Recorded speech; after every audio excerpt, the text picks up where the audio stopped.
ഏറെക്കുറെ 91 എൻ്റെ ഓർമ്മ, 91 അല്ലെങ്കിൽ 86, ഈ രണ്ടിലൊന്ന്, പ്രോബബ്ലി 86 ഞാൻ ക്യാമ്പസ് ക്രൂസൈഡിൽ ഒരു കൺവെൻഷന് വേണ്ടിയിട്ട് പോവുകയായിരുന്നു. എൻ്റെ ഭാര്യ ചിന്നമ്മയും കൂടെ എൻ്റെ കൂടെ ഉണ്ടായിരുന്നു. ഞങ്ങൾ രണ്ടുപേരും കൂടെ ക്യാമ്പസ് ക്രൂസൈഡിൽ പോയി. സുനിൽ വേറെ ഏതോ ഒരു മീറ്റിങ്ങിന് പോയിരിക്കുകയാണ്. നമ്മുടെ ചർച്ചിൻ്റെ തന്നെ 86 ആയപ്പോഴത്തേക്ക് അവിടെ ഇവിടെയും പല മീറ്റിങ്ങുകളായി. പിള്ളേർക്കൊക്കെ പ്രായം കുറവാണെങ്കിലും അവരും ആ മീറ്റിങ്ങുകൾക്ക് പോകുമായിരുന്നു. സുനിൽ അങ്ങനെ ഒരു മീറ്റിങ്ങിന് പോയി. സന്തോഷ് ഇളയ മകൻ വീട്ടിലുണ്ട്, ഇന്നത്തെ ജോൺസന് വീട്ടിലുണ്ട്. അവനോട് എന്തെങ്കിലും അർജൻറ്റ് കോൾ ഉണ്ടെങ്കിൽ ആ കോള് അറ്റൻഡ് ചെയ്ത് ആ വിളിച്ചവരുടെ നമ്പർ നോട്ട് ചെയ്ത് വെക്കണം എന്ന് മാത്രം പറഞ്ഞു പോയി. നടന്ന ഒരു ചരിത്രമാണ്. രാത്രിയിൽ ഏറെക്കുറെ 9:45 ഞാൻ തിരിച്ച് ഞാനും ചെന്നമ്മയും കൂടെ വീട്ടിലോട്ട് വരുമ്പോഴേ സുനിൽ എത്തിയിട്ടില്ല. വീടിൻ്റെ ഫ്രണ്ട് റൂമിൽ ആരോ 2-3 കുട്ടികളിരിപ്പുണ്ട്. സന്തോഷ് അവർക്ക് വേണ്ടി പ്രാർത്ഥിക്കുക. ഇരുന്ന് പ്രാർത്ഥിക്കുന്നത് കണ്ടതുകൊണ്ട് ഞങ്ങൾ വെളിയിൽ തന്നെ മോട്ടോർ സൈക്കിൾ ഓഫ് ചെയ്തു. ലൈറ്റ് അകത്തോട്ട് ഡിസ്റ്റർബ് ചെയ്യാതിരിക്കാൻ വേണ്ടി ഓഫ് ചെയ്തു. ശബ്ദം കേൾക്കാതെ അകത്ത് കയറേണ്ടതിൻ്റെ കാര്യം, മുന്നിൽ ഒരൊറ്റ ഡോറേ ഉള്ളൂ, അതിനകത്തൂടെ കയറേണ്ടത്. അവിടെ തന്നെയാണ് പിള്ളേരിരുന്ന് പ്രാർത്ഥിക്കുന്നത്. പക്ഷേ ആരും ഡിസ്റ്റർബ് ചെയ്യാതെ അകത്ത് കയറാൻ വേണ്ടി ഷൂസ് വെളിയിൽ അഴിച്ചു വെച്ചു, ശബ്ദം കേൾക്കാതെ അകത്ത് വരാൻ. പക്ഷെ അടുത്ത് വരുമ്പോൾ കേൾക്കുന്നത് സന്തോഷ് പറയുന്ന വാചകമാണ്, lord I send a word. കർത്താവേ, ഞാൻ വചനം അയക്കുന്നു. Let that person come out of the ventilator. ഒരു 3-4 പ്രാവശ്യം തിരിച്ചും മറിച്ചും ഞാൻ അത് തന്നെ പറഞ്ഞു, ഐ സെൻഡ് എ വേർഡ്. 86 അവന് വലിയ പ്രായമൊന്നുമില്ല, 10 വയസ്സ് അറൗണ്ട് ആ പ്രായത്തിൽ, മേ ബി 10-12 അങ്ങനെ. I send a word, let the person come out of the ventilator. I send a word, let the person come out of the ventilator എന്ന് പറഞ്ഞൊരു 3-4 പ്രാവശ്യം പറയുന്നത് കേട്ടു. ഞാൻ ശബ്ദം ഉണ്ടാക്കാതെ അകത്ത് കയറിപ്പോയി. ഞങ്ങൾ വന്ന വിവരം പോലും പ്രാർത്ഥിച്ചവരാരും അറിഞ്ഞില്ല. കുട്ടികൾ പോയി കഴിഞ്ഞപ്പോൾ ഞാൻ അകത്തുനിന്ന് വിളിച്ചു, എടാ എന്തുമായിരുന്നു എന്ന് ചോദിച്ചു. അപ്പം അവർ ഡാഡി വന്നായിരുന്നോ അറിഞ്ഞില്ല, ഡാഡിയെ കാണാൻ വേണ്ടിയാണ് പിള്ളേർ വന്നത്.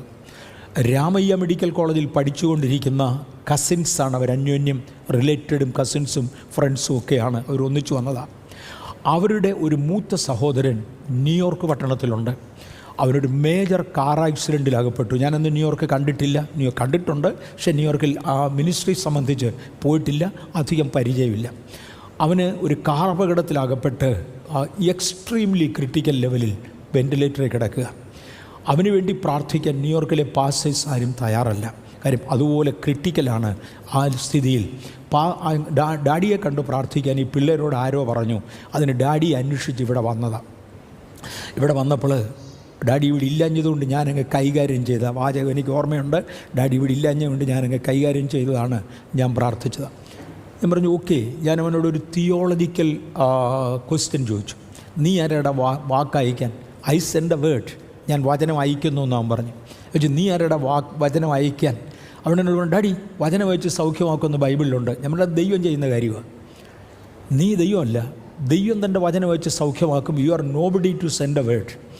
ഞങ്ങൾ തിയോളജിക്കൽ വിഷയമാണ്, പിന്നെ ആർഗ്യ ചെയ്യാനൊന്നും പോയില്ല, അങ്ങ് കഴിഞ്ഞു. മേ ബി ഒരു 1 hour കഴിഞ്ഞപ്പോൾ എൻ്റെ റൂമിൽ ഫോൺ അടിച്ചു. അന്ന് ലാൻഡ് ലൈൻ മാത്രമേ ഉള്ളൂ. ആ ലാൻഡ് ലൈനിന് കുഞ്ഞുങ്ങൾ കിടക്കുന്ന റൂമിലേക്കൊക്കെ കണക്ഷനുണ്ട്. എൻ്റെ റൂമിലാണ് അടിക്കുന്നത്. ഞാൻ ഫോൺ എടുത്തപ്പോഴേ രാമയ്യ മെഡിക്കൽ കോളേജിൽ നിന്ന് വന്നിരുന്ന കുഞ്ഞുങ്ങൾ ഒരാൾ നിലവിളിച്ചുകൊണ്ടാണ് വിളിക്കുന്നത്. ഒരു പെൺകുട്ടിയാണ്, നിലവിളിച്ചുകൊണ്ടാണ് വിളിക്കുന്നത്. പാസ്റ്ററുടെ മോനെ ഒന്ന് കിട്ടുമോ? ഞാൻ വെച്ചാൽ എന്നാ പറ്റി? എൻ്റെ സഹോദരൻ വെൻറ്റിലേറ്ററിലായിരുന്നു, പ്രാർത്ഥിച്ചു. ഇന്ത്യൻ സമയം, ഞാൻ ഇപ്പോഴും ആ പദം ഓർക്കുന്നുണ്ട്, ഇന്ത്യൻ സമയം 9:30 ഞങ്ങൾ പ്രാർത്ഥിച്ചത്. ഇപ്പോഴ് ന്യൂയോർക്കിൽ നിന്ന് വിളിച്ചിരുന്നു. ഇന്ത്യൻ സമയം 9:30 മണിയായപ്പോൾ എൻ്റെ സഹോദരൻ എഴുന്നേറ്റു, വെൻറ്റിലേറ്ററിൽ നിന്ന് എഴുന്നേറ്റു. ഇപ്പോൾ സൗഖ്യമായിരിക്കുന്നു. ഞാൻ അവിടുന്ന് സന്തോഷനെ വിളിച്ചു, എടുക്കടാ ഫോൺ എടുക്കുക, നിനക്ക് ആ കോള്, എനിക്കല്ല. ഇന്ന് തിയോളജിക്കൽ ഏരിയ ഒന്നാണ്, പക്ഷേ അതിനപ്പുറത്ത് ദൈവത്തിങ്കിൽ നിന്ന് പ്രാപിച്ച ചിലർക്ക് ദൈവത്തിന് വേണ്ടി ചെയ്യാൻ കഴിയും. ആ കാലം ഒന്ന് മടങ്ങി വരുമോ? ആ കാലം ഒന്ന് മടങ്ങി വരുമോ? എനിക്ക് ജോൺസൺ വിളിച്ചാലും സുനിൽ വിളിച്ചാലും കിഷോർ വിളിച്ചാലും എല്ലാം ഒന്നാണ്. ഇതിനകത്തിരിക്കുന്ന ആര് ഫോൺ എടുത്താലും ആര് പ്രാർത്ഥിച്ചാലും എനിക്കൊന്നാണ്. ദൈവത്തിൻ്റെ സഭയിൽ നിന്ന് ആരെങ്കിലും ഒരാൾ ഞാൻ വചനം അയക്കുകയാണെന്ന് പറയാൻ കപ്പാസിറ്റിയുള്ള, സന്തോഷം അന്ന് എനിക്ക് തന്നു ഒരു വിശദീകരണം തന്നു. ഡാഡി, ബാംഗ്ലൂർ പട്ടണത്തിൽ ദൈവത്തിൻ്റെ പ്രതിനിധി ഞാനാണ്. നിങ്ങൾക്ക് മനസ്സിലാകുന്നുണ്ടോ? ഈ കോൾ വന്ന ശേഷമാണ്, സുഖമായി എന്ന് പറഞ്ഞ് കോൾ വന്ന ശേഷമാണ് അവൻ എന്നോടത് പറഞ്ഞു. ഡാഡി, ബാംഗ്ലൂർ പട്ടണത്തിൽ ദൈവത്തിൻ്റെ അംബാസഡർ ഞാനാണ്. I am the ambassador. ഞാനിവിടുന്ന് ഒരു കോൾ അയച്ചാൽ ആ കോൾ അയച്ചാൽ അത് പോയേ പറ്റൂ. ഞാനിവിടുന്ന് വചനം അയച്ചാൽ പോയേ പറ്റൂ. ഇന്ന് കോൺഫിഡൻസ് ഉള്ള ചിലരോട് ഇതിനകത്തുനിന്ന് എഴുന്നേക്കട്ടെ. ഞാൻ പറഞ്ഞല്ലോ, ഞാനിത് പറയാൻ വേണ്ടി ആഗ്രഹിച്ചതല്ല, ഈ ഒരു ഉദാഹരണം കോട്ട് ചെയ്യണമെന്ന് ഞാൻ വിചാരിച്ചതല്ല. സന്ദർഭവശാൽ ഇപ്പോഴാ ഉദാഹരണം വരികയാണ്. എനിക്ക് ഉള്ള ശാരീരിക ബലത്തിൽ നിശ്ചയമായിട്ട് ഒത്തിരി ബലഹീനതയുണ്ട്. എനിക്കുള്ള ശാരീരിക ബലത്തിൽ ദൈവവചനവുമായി നിൽക്കുവാൻ കർത്താവിൽ ശരണപ്പെടുകയാണ്. കർത്താവായ യേശു ക്രിസ്തു തൻ്റെ ശിഷ്യന്മാരോട് പറയുന്ന ഒരു പദമുണ്ട്: നിങ്ങൾ എൻ്റെ നാമത്തിൽ പിതാവിനോട് എന്തപേക്ഷിച്ചാലും പിതാവ് പുത്രനിൽ മഹത്വപ്പെടേണ്ടതിന് ചെയ്തു തരും. എന്നിൽ വിശ്വസിക്കുന്നവൻ ഞാൻ ചെയ്ത പ്രവൃത്തി ചെയ്യും. ഞാൻ പിതാവിൻ്റെ അടുക്കൽ പോകുന്നത് കൊണ്ട് അതിൽ വലിയതും ചെയ്യും. നമുക്ക് ഈ ദേശത്ത് കുറേ കൂടെ വേല കർത്താവിന് വേണ്ടി ചെയ്യാനുണ്ട്. വളരുന്ന സഭകളെ നശിപ്പിക്കുക എന്ന ആശയത്തിൽ സാത്താൻ അവനെ കൊണ്ട് ഒക്കുന്നിടത്തോളം ആളുകളെ ഒരുക്കാറുണ്ട്. വളരുന്ന സഭകളെ ചിതറിക്കുക എന്ന രീതിയിൽ പിശാച് അതിനുള്ളതെല്ലാം ചെയ്യാറുണ്ട്. എന്നാൽ എല്ലാവരും ചിതറിച്ച് കളയുമ്പോൾ തടുത്തു കൂട്ടുന്നവനായ ഒരു ദൈവമുണ്ട്. എല്ലാവരും ചിതറിച്ച് കളയുമ്പോൾ തിരിച്ചു കൊണ്ടുവരുന്നവനായ ഒരു ദൈവമുണ്ട്. ഇന്ന് പകൽക്കാലം ആ ദൈവത്തിന് ഈ പട്ടണത്തിൽ പ്രവർത്തിക്കുവാൻ ദൈവത്തിന് കുറേ ഏജൻസ് വേണം. അത് ഞാനും നിങ്ങളുമാണ്. ഞാൻ പറഞ്ഞല്ലോ, എനിക്ക് സന്തോഷ രോഗികൾക്ക് വേണ്ടി പ്രാർത്ഥിക്കുന്നതും ഞാൻ രോഗികൾക്ക് വേണ്ടി പ്രാർത്ഥിക്കുന്നതും പാസ്റ്റർ കിഷോർ പ്രാർത്ഥിക്കുന്നതും ഓരോരുത്തർ അവരവരുടെ പേര് വെച്ചു അവരവർ പ്രാർത്ഥിക്കുന്നതും തമ്മിൽ എനിക്ക് യാതൊരു വ്യത്യാസമില്ല. വിശ്വസിക്കുന്ന ആരെങ്കിലും, കർത്താവിൻ്റെ നാമത്തിൽ ബോൾഡായി എഴുന്നേറ്റ് നിൽക്കാൻ കഴിയുന്ന ആരെങ്കിലും പറയുന്ന പല കാര്യങ്ങളും സംഭവിച്ചിരിക്കും. അതുകൊണ്ട് ഞാൻ ദൈവത്തെ സ്തുതിക്കുന്നു. ഒരുപാട് രോഗസൗഖ്യങ്ങളും കാര്യങ്ങളും കണ്ടതാണ്.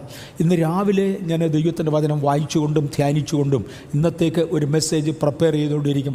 പ്രിപ്പയർ എന്ന് പറഞ്ഞാൽ എനിക്കൊന്ന് 15 മിനിറ്റ് സമയം എനിക്ക് കിട്ടിക്കാണത്തുള്ളൂ. രാവിലത്തെ മീറ്റിംഗ് കഴിഞ്ഞ് ഇങ്ങോട്ട് വരുന്നതിന് മുമ്പേ എല്ലാം കൂടെ ക്രമീകരിക്കാൻ വേണ്ടി 15 മിനിറ്റേ കിട്ടിക്കാണത്തുള്ളൂ.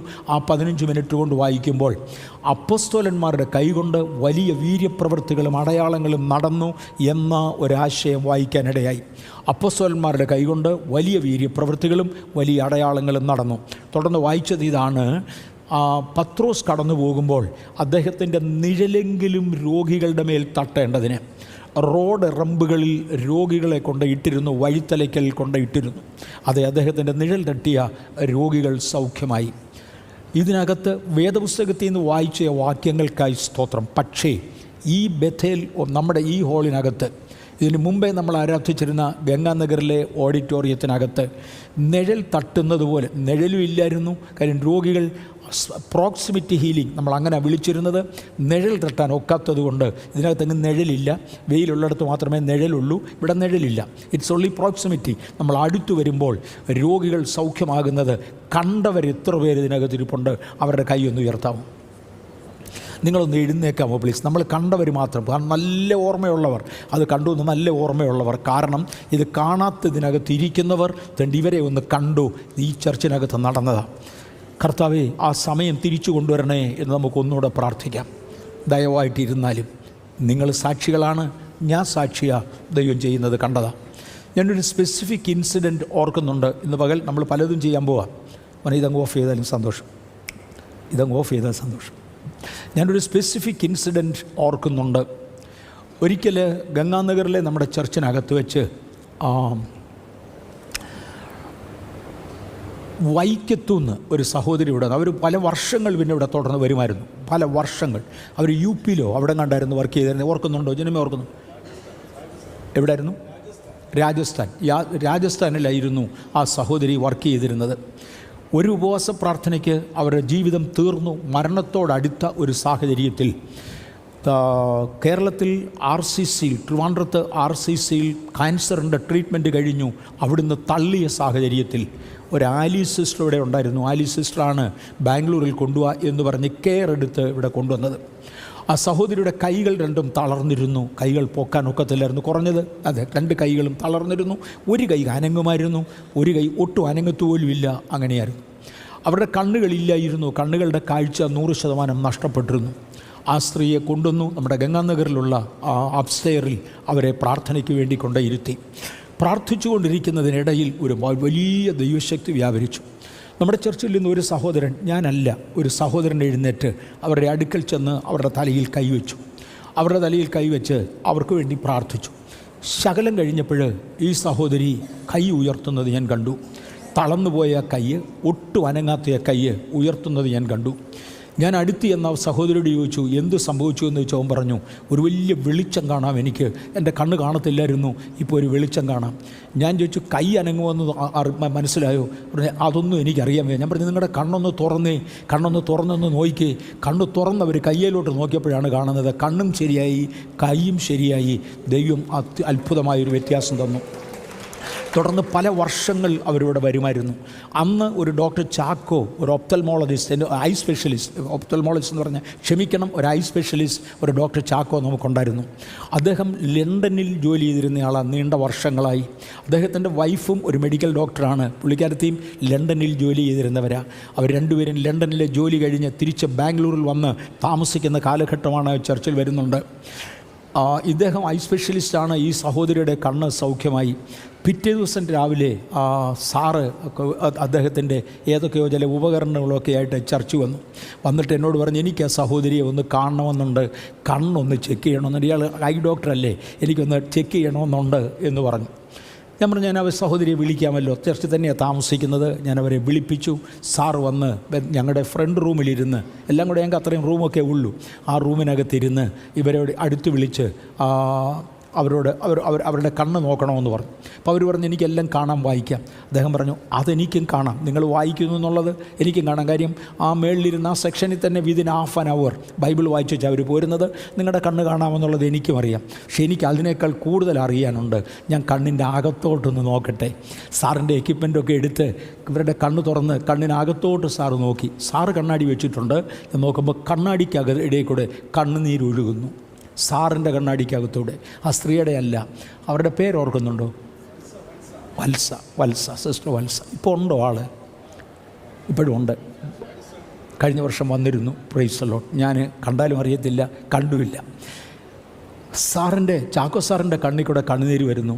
ഞാൻ സാറിനോട് എന്ത് പറ്റി സാറേ എന്ന് ചോദിച്ചപ്പോൾ എന്നോട് പറഞ്ഞ വാചകം, ഫാസ്റ്റേ, she have a new pair of optical nerve.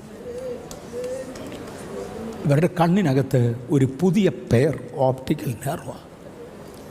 Creative miracles. നമുക്ക് അക്കാലത്തൊന്ന് മടങ്ങി വരാമോ? ദൈവത്തിന് യാതൊരു വ്യത്യാസവുമില്ല. ചർച്ചിൻ്റെ വളർച്ചയ്ക്ക് വേണ്ടി ദൈവം വെച്ചതും മുൻപിൽ നിൽക്കുന്നവർ മുഴുവനും ഒരൊറ്റ ആത്മാവോടുകൂടെ, ഒരൊറ്റ നോട്ടത്തോടുകൂടെ കർത്താവിന് വേണ്ടി പോകുന്നതുമാണ്. നിശ്ചയമായും ചർച്ചിൻ്റെ വളർച്ചയെ പിശാച് നോട്ട് ചെയ്തു. അവനെ കൊണ്ടുപോക്കുന്ന സകല ഏജൻസിനെയും എല്ലാ മെത്തേഡിലുമാക്കി. നമ്മുടെ അകത്ത് കാഴ്ചപ്പാട് നഷ്ടപ്പെടാതിരുന്നാൽ ഈ സെപ്റ്റംബറിൽ തിരിച്ചു വരും. സെപ്റ്റംബറിൽ തിരിച്ചു വരും. ഒരു പകർച്ച ഇന്ന് രാവിലെ എന്നോട് ദൈവാത്മാവ് ഇടപെട്ടുകൊണ്ടിരുന്ന അതാ. കമ്പ്യൂട്ടർ കൊണ്ടുവന്നിരുന്നെങ്കിൽ ഞാൻ ഈ ഇൻസിഡൻറ്റ് പറയത്തില്ലായിരുന്നു. ഞാൻ അതിൽ പ്രിപ്പയർ ചെയ്ത വാക്യങ്ങൾ വായിച്ചങ്ങ് തുടങ്ങിയേനെ. ഇപ്പം ഞാൻ വാക്യം വായിക്കുന്നില്ല. കാര്യങ്ങളിലൂടെ പോകാൻ കർത്താവിൻ്റെ കൃപയിൽ ശരണപ്പെടുന്നു. ഒരു ദിവസം യഹൂദന്മാരുടെ ഒരു പ്രഭുവായിരുന്ന ഒരു നേതാവായിരുന്ന ഒരു നിക്കോദിമോസ് യേശുവിൻ്റെ അടുക്കൽ വന്നു. യേശുവിനോട് പല കാര്യങ്ങളും സംശയങ്ങളും ഒക്കെ പറഞ്ഞു. ആ കൂട്ടത്തിൽ അദ്ദേഹം ഇങ്ങനെ പറഞ്ഞു, യേശുവേ, അങ്ങയുടെ കൂടെ ദൈവമുണ്ട്. അങ്ങ് ദൈവത്തിൻ്റെ അടുക്കൽ നിന്ന് ഉപദേഷ്ടാവായി വന്നിരിക്കുന്നുവെന്ന് ഞങ്ങൾ അറിയുന്നു. അങ്ങനെ പറയാനുള്ള കാര്യം, യേശുവിൻ്റെ വാക്കുകളിലൊരു അധികാരമുണ്ടായിരുന്നു. യേശുവിൻ്റെ വാക്കുകൾ സാധാരണക്കാരെ പോലെയല്ല, അത് അധികാരമുള്ള വാക്കുകളായിരുന്നു. കടലിൽ കാറ്റടിച്ചു വരുമ്പോൾ എൻ്റെ അയ്യോ നല്ല അദ്ദേഹം പറഞ്ഞത്, കാറ്റെ അടങ്ങാനാണ് പറഞ്ഞത്. കടലിൽ തിരമാലകൾ ഉയർന്നപ്പോൾ എൻ്റെ ദൈവമേ എന്തു ചെയ്യും എന്നല്ല അദ്ദേഹം ചോദിച്ചത്, തിരമാലയെ ശാന്തമാകാനാണ് പറഞ്ഞത്. തൻ്റെ വാക്കിൽ ഒരു അധികാരം ഉണ്ടായിരുന്നു. ഭൂതഗ്രസ്തൻ ചർച്ചിനകത്ത് വന്നിരുന്നപ്പോൾ പള്ളി വരുന്ന ഭക്തനെ എങ്ങനെ ചോദ്യം ചെയ്യും എന്ന് ചോദിക്കുകയല്ലായിരുന്നു, ആ ഭൂതത്തോട് വിട്ടുവാൻ ആവശ്യപ്പെടുകയായിരുന്നു. വരണ്ട കൈയുള്ള മനുഷ്യൻ പള്ളിക്കകത്തിരിക്കുന്നത് കണ്ട് അദ്ദേഹത്തോട് ആദ്യമേ എഴുന്നേറ്റ് നിൽക്കാൻ പറഞ്ഞു, കൈ നീട്ടാൻ പറയുകയായിരുന്നു. സാധാരണക്കാരൻ പറയുന്നത് പോലെയല്ല, അങ്ങ് അധികാരമുള്ളവനാണ്. ഞാൻ ഈ സംസാരിക്കുന്ന സമയത്ത് ചില ഹൃദയങ്ങളിലേക്ക്, ചില വ്യക്തികളിലേക്ക് ദൈവിക ജീവൻ പാസ് ചെയ്യുന്നുണ്ടെന്ന് എനിക്കറിയാം. നമ്മുടെ ശരീരങ്ങൾ തിരിച്ചറിയും. ഒരു ആത്മീയൻ ഇതൊക്കെ തിരിച്ചറിയാൻ കഴിയും. നമ്മുടെ ശരീരങ്ങൾ തിരിച്ചറിയും. ശരീരങ്ങൾ തിരിച്ചറിയുന്ന ഒരു ജീവൻ നമ്മുടെ ഉള്ളിലൂടെ വ്യാപരിക്കുമ്പോൾ, ഒരു ജീവൻ നമ്മുടെ ഉള്ളിലൂടെ വ്യാപരിക്കുമ്പോൾ ചിലർക്കതൊരു രോമാഞ്ചമാകും. നിങ്ങൾക്കെല്ലാവർക്കും അറിയാം, ഞാൻ ഈ ആയുസ്സിൽ ഒരൊറ്റ ആളിനോട് കൈയടിച്ച് ഒന്ന് ഉത്തേജിപ്പിക്കാൻ പറഞ്ഞിട്ടില്ല. അതിൻ്റെ ആവശ്യമില്ല. പരിശുദ്ധാത്മാവ് വ്യാപരിച്ച് തുടങ്ങുമ്പോൾ ഒരു വലിയ ദൈവശക്തിയുണ്ട്. ചിലർ പാട്ടുപാടി ആത്മീയം കൊണ്ടുവരാൻ ശ്രമിക്കുന്നവരുണ്ട്. പാട്ടിന് എനിക്കിഷ്ടമാണ്, കൈയടിക്കുന്നത് എനിക്കിഷ്ടമാണ്, ഞാനിതിനൊന്നും എതിരല്ല. എന്നാൽ അത് പറഞ്ഞ് ചെയ്യിക്കേണ്ടതല്ല. പരിശുദ്ധാത്മാവിലൂടെ വരുമ്പോൾ അതിനകത്ത് തന്നെ ഒരു വ്യാപാരമുണ്ട്. ഞാൻ ഇക്കാര്യത്തിൽ അംഗീകരിക്കുന്ന ഒരു പ്രധാന വ്യക്തിത്വമാണ് റെയ്നാഡ് ബോങ്കെ. ഇവിടെ പാട്ട് വേണം, ഇവിടെ മ്യൂസിക് വേണം, ഇവിടെ ഇൻസ്ട്രുമെൻറ്റ്സ് വേണം. പാടുന്നവർക്കായി ഞാൻ ദൈവത്തെ സ്തുതിക്കുന്നു. നിങ്ങൾ ഓരോ സമയം പാടുമ്പോഴും എനിക്ക് പാടാൻ കഴിയത്തില്ലെങ്കിലും ഞാൻ ഈ മുൻപിലിരുന്ന് ദൈവത്തെ സ്തുതിക്കുകയായിരിക്കാം ഓരോ സമയത്തും. കർത്താവ്, ഈ ആളിനെ ഉപയോഗിക്കുന്നതിനായി നന്ദി. ഈ വ്യക്തിയെ അങ്ങ് ഇത്രയും ഉപയോഗിക്കുന്നുണ്ടല്ലോ. ഒരു ആത്മീയ അന്തരീക്ഷം കൊണ്ടുവരുന്നത് നല്ലത്. ഞാനിത് എൻജോയ് ചെയ്യുന്ന ആളാണ്. I M blessed. എൻജോയിങ് ഒന്നും അല്ല, ഐ എം മൈറ്റ്ലി ബ്ലസ്ഡ്. ആ സമയത്തെല്ലാം ഞാൻ വളരെ അനുഗ്രഹിക്കപ്പെടാറുണ്ട്. എന്നാൽ ബോങ്കെ സാർ പറഞ്ഞ ഒരു കാര്യം, പരിശുദ്ധാത്മാവ് ഒരു കൊടും കാറ്റായിട്ടാണ് ബൈബിൾ പഠിപ്പിക്കുന്നത്. ബോങ്കയുടെ വാചകമാണ്, റെയ്നാഡ് ബോങ്കെ. പരിശുദ്ധാത്മാവ് ഒരു കൊടും കാറ്റായിട്ടാണ് ബൈബിൾ പഠിപ്പിക്കുന്നത്. ആ കൊടുങ്കാറ്റ് കൊണ്ടുവരുവാൻ കീബോർഡ് വേണമെന്ന് വേണ്ട. അദ്ദേഹം പറഞ്ഞു, ഞാൻ പണ്ടൊരിക്കൽ അമേരിക്കയിലായിരിക്കുന്ന സമയത്ത് അവിടെ ഫ്ലോറിഡയിൽ ഒരു ഭയങ്കര കാറ്റടിച്ചു. മോനെ, ഈ ഒരു മൈക്ക് ഇടിച്ചു, ബാക്കി മൈക്കെല്ലാം അങ്ങ് സ്ലോ ചെയ്യും. എനിക്കും പറ്റി. ഞാനും ഒരിക്കൽ ഫ്ലോറിഡയിലായിരുന്നപ്പോൾ ഭയങ്കര കൊടുങ്കാറ്റുണ്ടായി. അദ്ദേഹം പറഞ്ഞു, ഈ കൊടുങ്കാറ്റടിക്കുമ്പോൾ ഞാൻ വളരെ ശ്രദ്ധിച്ചു. പരിശുദ്ധാത്മാവ് ഒരു വലിയ കാറ്റാണ്.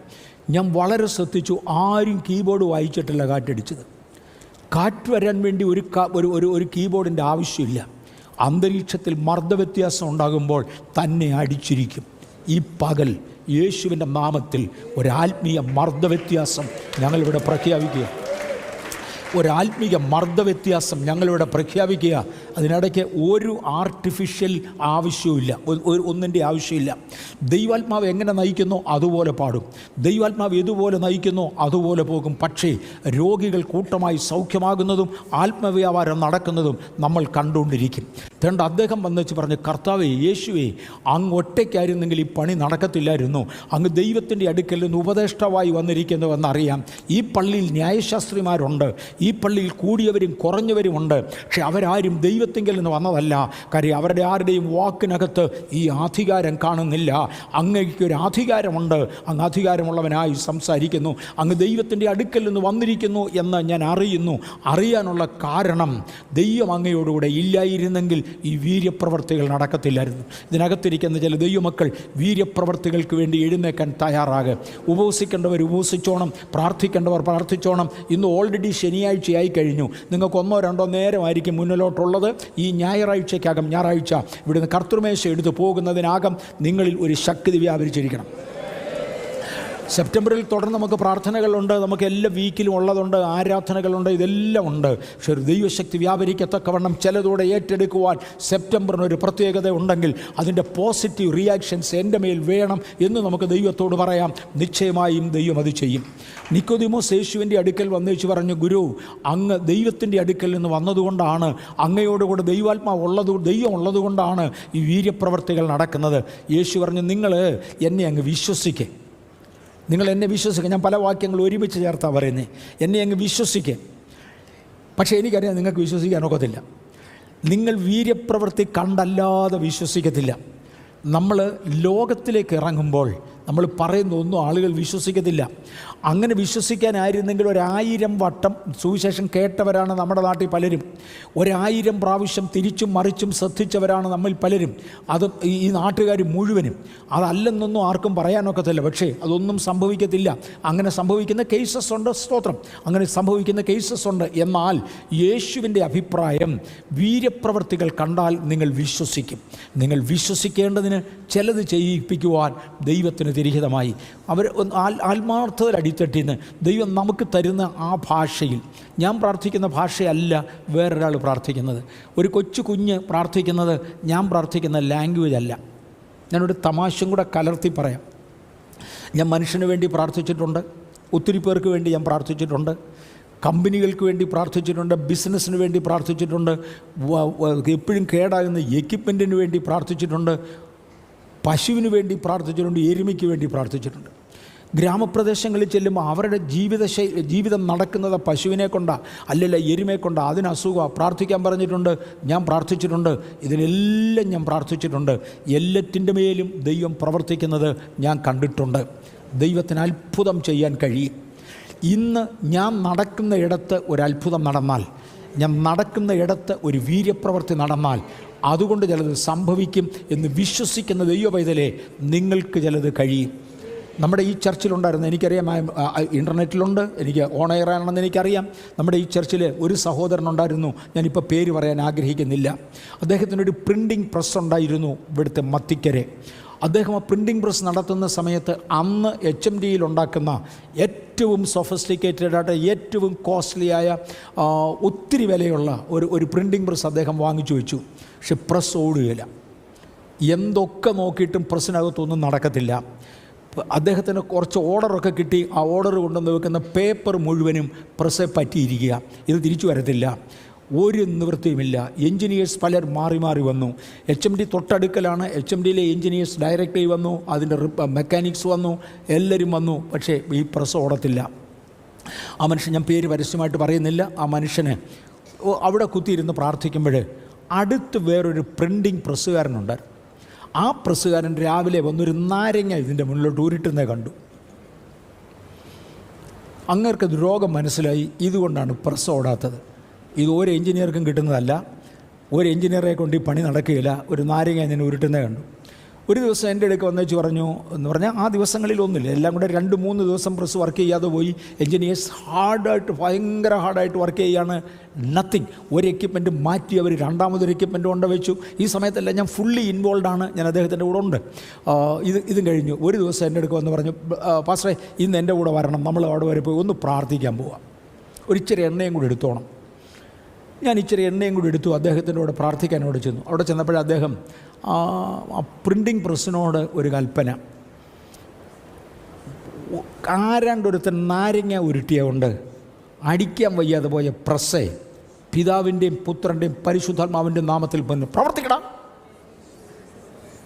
അദ്ദേഹത്തിൻ്റെ ഓപ്പറേറ്റർ പ്രസ് ഓൺ ചെയ്ത് സുന്ദരമായിട്ട് അടിക്കും. ഒറ്റ വാചകം ഞാൻ കണ്ടതാണ്.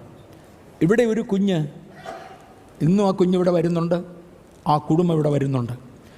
കണ്ണൊട്ടും കാണാൻ വയ്യാതെ, ഇന്ത്യയിൽ കിട്ടാവുന്നതിലെ ഏറ്റവും തിക്ക് കണ്ണാടി വെച്ചിട്ടും ആ മോൻ്റെ കണ്ണ് കാണാൻ വയ്യാതെ, ആ കണ്ണിൻ്റെ രോഗത്തിന് വേണ്ടി പ്രാർത്ഥിക്കാനോ നമ്മൾ ഹെൽപ്പ്, എന്തെങ്കിലും ഒരു ഫൈനാൻഷ്യൽ ഹെൽപ്പും കൂടെ പ്രതീക്ഷിച്ച് ഇവിടെ വന്നത് എനിക്ക് ഓർമ്മയുണ്ട്. ഞങ്ങളാവുന്നത് നോക്കി, ആ കുഞ്ഞിൻ്റെ കണ്ണൊട്ടും കാണത്തില്ല, ഞങ്ങൾ പ്രാർത്ഥിച്ചുകൊണ്ടിരിക്കുമ്പം ഇതേ സഹോദരൻ, ഇയാൾ ബിസിനസ്സുകാരനാണ്, ഇതേ സഹോദരൻ ആ മോനെ നോക്കിക്കൊണ്ട് പറഞ്ഞു, പിതാവിൻ്റെയും പുത്രൻ്റെയും പരിശുദ്ധാത്മാവിൻ്റെയും നാമത്തിൽ ആ കണ്ണാടി ഇങ്ങോട്ട് തരാൻ പറഞ്ഞു. അവൻ വെച്ചിരിക്കുന്ന ഭയങ്കര തിക്ക് ഗ്ലാസ്സാണ്. ആ കണ്ണാടി അങ്ങോട്ട് കൊടുത്തു. ബൈബിൾ എടുത്ത് കൊടുത്ത് പറഞ്ഞു, വായിക്കടാന്ന് പറഞ്ഞു. അവനങ്ങ് വായിച്ചു. ഇപ്പോഴും നമ്മുടെ ചർച്ചിലുണ്ട്.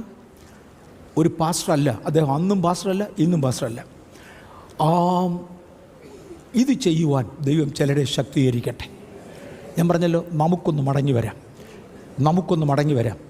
അത്ഭുതങ്ങൾ ഞാൻ ഇന്നും കാണുന്നുണ്ട്, എന്നും കാണുന്നുണ്ട്. ചിലർ എവിടെ അത്ഭുതത്തിന് പോയാലും കാണത്തില്ല. ദൈവം അവരെ കാണിക്കാൻ മടിക്കുന്നതാണ്. നീ ഇത് കാണുക പോലും വേണ്ട എന്ന് കർത്താവ് പറയുന്നത് കൊണ്ടാണ്. അവർക്കൊക്കെയായി സ്തോത്രം. നിക്കോദിമോസ് പറഞ്ഞു, കർത്താവേ, അങ്ങയുടെ കയ്യാൽ അത്ഭുതം നടക്കുന്നു.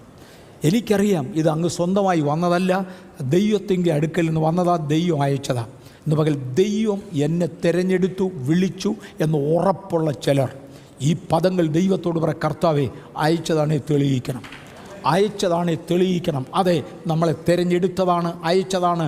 പല കാര്യങ്ങൾ നടക്കുന്നത് ഞാൻ കണ്ടിട്ടുണ്ട്. ഞാൻ ഈ ചർച്ചിൽ ഒരിക്കൽ പറഞ്ഞായിരുന്നു, ഞാൻ പലരുടെയും പേര് ഉപയോഗിക്കുന്നില്ല, കാര്യം ചർച്ചിൽ വിട്ടുപോയവരും മറ്റും, അല്ലെങ്കിൽ ഇന്ന് പേര് പറയാൻ കൊള്ളുകയില്ല എന്ന് തോന്നുന്ന പലരും. അതുകൊണ്ട് ഈ രീതിയിൽ ഉപയോഗപ്പെട്ടു എന്ന് പറയുന്നത് കൊണ്ട് ഇന്നവരെ കൃപയിൽ നിൽക്കുന്നു എന്നല്ല ഈ വാക്കിൻ്റെ അർത്ഥം.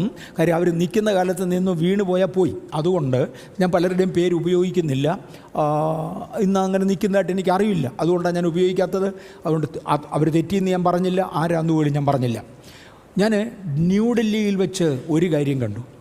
ക്രിസ്പാനോസ് എന്നു പേരുള്ള ഒരു കർത്താവിൻ്റെ ദാസൻ ഏതോ വിദേശിയ, അത്ര എനിക്കറിയത്തുള്ളൂ, ഡൽഹിയിൽ വന്ന് ഡൽഹിയിലെ രാംലീല ഗ്രൗണ്ടിൽ ഒരു വൻകിട ക്രൂസൈഡ് നടത്തി. ആ ക്രൂസൈഡിൽ ഒരുപാട് ആളുകളുണ്ടായിരുന്നു. ഉപദേശം 50,000 55,000 ആളുകൾ എങ്കിലും ഒരു രാത്രിയിൽ കൂടുമായിരുന്നു. രാംലീല ഗ്രൗണ്ടിൽ നടന്നുകൊണ്ടിരുന്ന ആ ക്രൂസൈഡിൽ ക്രിസ്പാനോസിനെ ദൈവം അതിശക്തമായി ഉപയോഗിച്ചു. ഒരുപാട് രോഗികൾ സൗഖ്യമായി. ഒരു ദിവസം മീറ്റിംഗ്, 7 ദിവസത്തെ ക്രൂസൈഡായിരുന്നു തോന്നുന്നു. ഞാൻ ആ ഗ്രൗണ്ടിലുണ്ട് ഫുൾ ടൈം. ഒരു ദിവസം മീറ്റിംഗ് നടന്നുകൊണ്ടിരിക്കുമ്പോൾ അദ്ദേഹം പറഞ്ഞു, വടി ഉപയോഗിച്ച് നടക്കുന്നവരും സ്ട്രെച്ചറുകളിൽ നടക്കുന്നവരുമായവർ മുഴുവൻ എഴുന്നേക്കാൻ പറഞ്ഞു. എനിക്ക് തോന്നുന്നു ഒരു 50-60 പേരെങ്കിലും അതിനകത്ത് എഴുന്നേറ്റ് നിന്നു. ഒട്ടും നടക്കാൻ വയ്യാത്തവരും കംപ്ലീറ്റ്ലി തളർന്നവരും മുതൽ ഒരു കാലിന് ഒരു അല്പം അസ്വസ്ഥത ഉള്ളതുകൊണ്ട് ഒരു വടി ഉപയോഗിച്ച് നടക്കുന്നത് വരെ ഒരുപാട് പേരുണ്ടായിരുന്നു. അദ്ദേഹം അവിടെ നിന്ന് അനൗൺസ് ചെയ്തു, all those who are using sticks, വടി ഉപയോഗിച്ച് നടക്കുന്നവരെല്ലാം ഇപ്പോൾ വടി എറിയാം. അദ്ദേഹം പറഞ്ഞ വാചകം എനിക്ക് ഓർമ്മയുണ്ട്. ഒരുപാട് പേര് വടി എറിഞ്ഞു. ഞാൻ ആ പേര് പരസ്യമായി പറഞ്ഞോട്ടെ, ക്ഷമിക്കണേ, അദ്ദേഹത്തിൻ്റെ ആരും എന്നെ കേൾക്കത്തില്ല എന്ന് എനിക്ക് തോന്നുന്നു. അല്ല വേണ്ട, പേര് പറയുന്നില്ല, വർഗീസ് എന്നങ്ങ് പറഞ്ഞേക്കാം. എൻ്റെ പേരത്, എൻ്റെ കാര്യം അല്ലായിരുന്നു, വേറെ ആളുടെ കാര്യമാണ്. പേരും അതല്ല, പക്ഷേ ഞാൻ അങ്ങനെ പേര് മാറ്റി പറയാൻ വേണ്ടി വർഗീസ് എന്നിരിക്കട്ടെ. ഒരു വർഗീസ് മാത്രം മലയാളി അപ്പച്ചനാണ്, ക്രിസ്ത്യൻ ബാക്ക്ഗ്രൗണ്ടിൽ പെടുന്നയാളാണ്. അപ്പച്ചൻ മാത്രം കാലിൽ ഇങ്ങനെ നോക്കുന്നുണ്ട് ശരിയായോ എന്ന്. വടി എറിയണമെന്ന് അപ്പച്ചനും താല്പര്യമുണ്ട്, പക്ഷേ പല പ്രാവശ്യം നോക്കി ശരിയായോ എന്ന്. കുറച്ച് നേരം കഴിഞ്ഞപ്പോൾ പാസ്റ്റർ MC എബ്രഹാം എൻ്റെ അടുക്കൽ നിൽപ്പുണ്ട്. ഈ ക്രൂസൈഡ് മാനേജ് ചെയ്യുന്ന കൂട്ടത്തിൽ ഒരാളാണ് pastor MC Abraham. Pastor MK ചാക്കോച്ചൻ്റെ മകനാണ് അദ്ദേഹം. ഇന്ന് ഇവർ രണ്ടുപേരും ജീവനോടില്ല. പാസ്റ്റർ MC എബ്രഹാം അടുക്ക നിൽപ്പുണ്ട്. ക്രിസ്പാനോസ് സ്റ്റേജിൽ നിന്ന് ഉറക്കെ വിളിച്ച് പറഞ്ഞു, MC ആ മനുഷ്യൻ്റെ കയ്യിൽ നിന്ന് വടി അങ്ങ് പിടിച്ചു വാങ്ങിയത്. എനിക്ക് തോന്നുന്നു ഞാൻ ഈ നിൽക്കുന്നിടത്താണ് നിൽക്കുന്നതെങ്കിൽ ഒരു 2 തൂണ് കഴിഞ്ഞതിനപ്പുറത്താണ് MC എബ്രഹാം നിൽക്കുന്നത്. ഞാനും അദ്ദേഹത്തിൻ്റെ കൂടാണ്. ക്രിസ്പാനോസ് സ്റ്റേജിലായിരിക്കും. പരസ്യമായി മൈക്കിലൂടെ വിളിച്ചു പറഞ്ഞു, MC ആ മനുഷ്യൻ്റെ കയ്യിൽ നിന്ന് വടി പിടിച്ചു വാങ്ങിയത്. അപ്പം MC എബ്രഹാമിന് പിടിച്ചു വാങ്ങിക്കാൻ ഒരു പേടി. ഇയാൾ താഴെ പോയാൽ എന്ത് ചെയ്യും? ഞാനും അവിടെ നിൽപ്പുണ്ട്. എനിക്കും ഒരു ധൈര്യവും പോരാ. അദ്ദേഹം MC എബ്രഹാം അടുത്ത് എന്ന് വെച്ച് പറഞ്ഞു, വർഗീസേ, അങ്ങനെ ആന്നല്ല പേര്, വർഗീസേ കളയുന്നേ, ശരിയാകുന്നേ. പുള്ളി പറഞ്ഞു, എല്ലാവരും കളഞ്ഞ പിന്നെ എനിക്ക് കളഞ്ഞാൽ എന്താ? കളയണം. വടിയും കൊണ്ട് വന്നതിൽ ആ അപ്പച്ചൻ മാത്രം വടിയും കൊണ്ടുപോയി. ബാക്കി ആരും വടി കൊണ്ടുപോയില്ല. ഞാൻ കണ്ടതാണ് ഈ സംഭവം. ഞാൻ ഈ ചർച്ചിൽ പറഞ്ഞു. ഇതിനകത്തിരുന്ന ഒരു സഹോദരൻ ആത്മാവിലായി തുള്ളുന്നത് ഞാൻ കണ്ടു. അദ്ദേഹത്തിൻ്റെ ശരീരത്ത് എന്തോ ഒരു ആത്മശക്തി വ്യാപരിച്ചു. അതിൽ കൂടുതലൊന്നും അറിഞ്ഞുകൂടാ.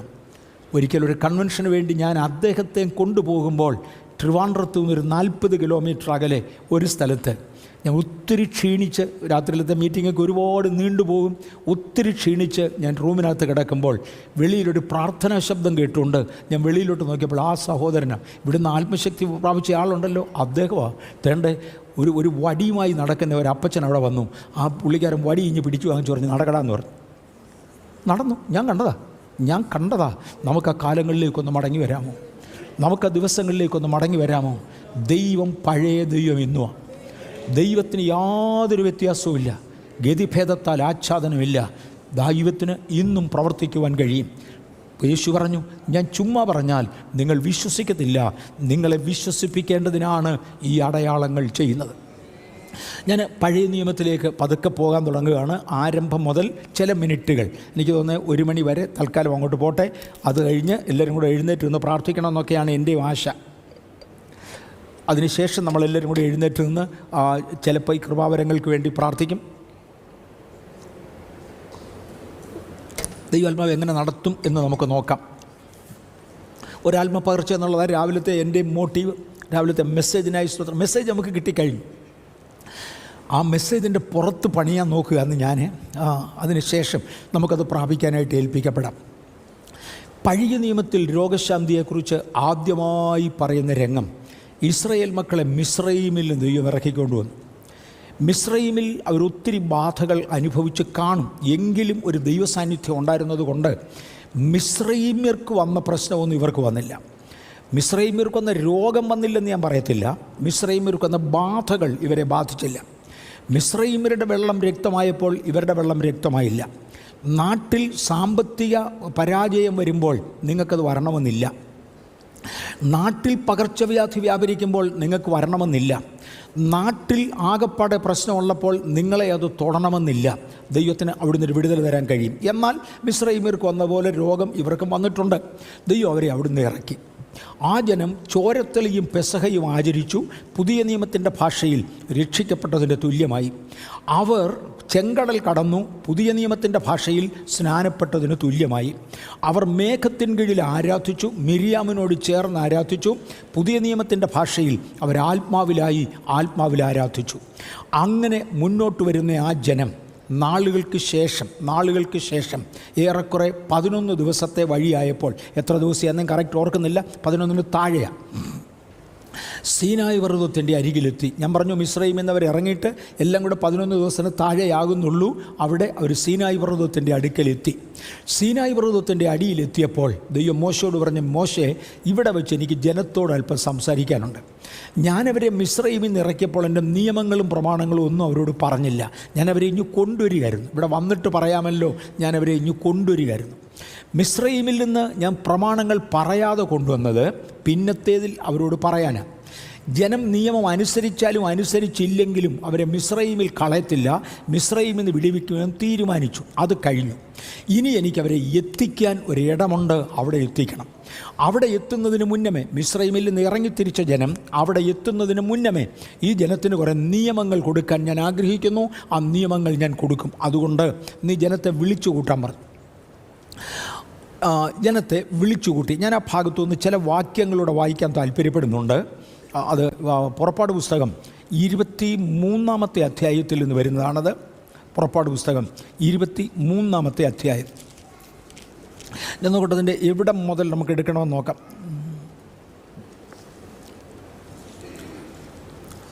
20-ാമത്തെ വാക്യം മുതൽ നിർത്തി ഒന്ന്. ഇതാ, വഴിയിൽ നിന്നെ കാക്കേണ്ടതിനും ഞാൻ നിയമിച്ചിരിക്കുന്ന സ്ഥലത്തേക്ക് നിന്നെ കൊണ്ടുപോകേണ്ടതിനും ഞാനൊരു ദൂതനെ നിൻ്റെ മുമ്പിൽ അയക്കുന്നു.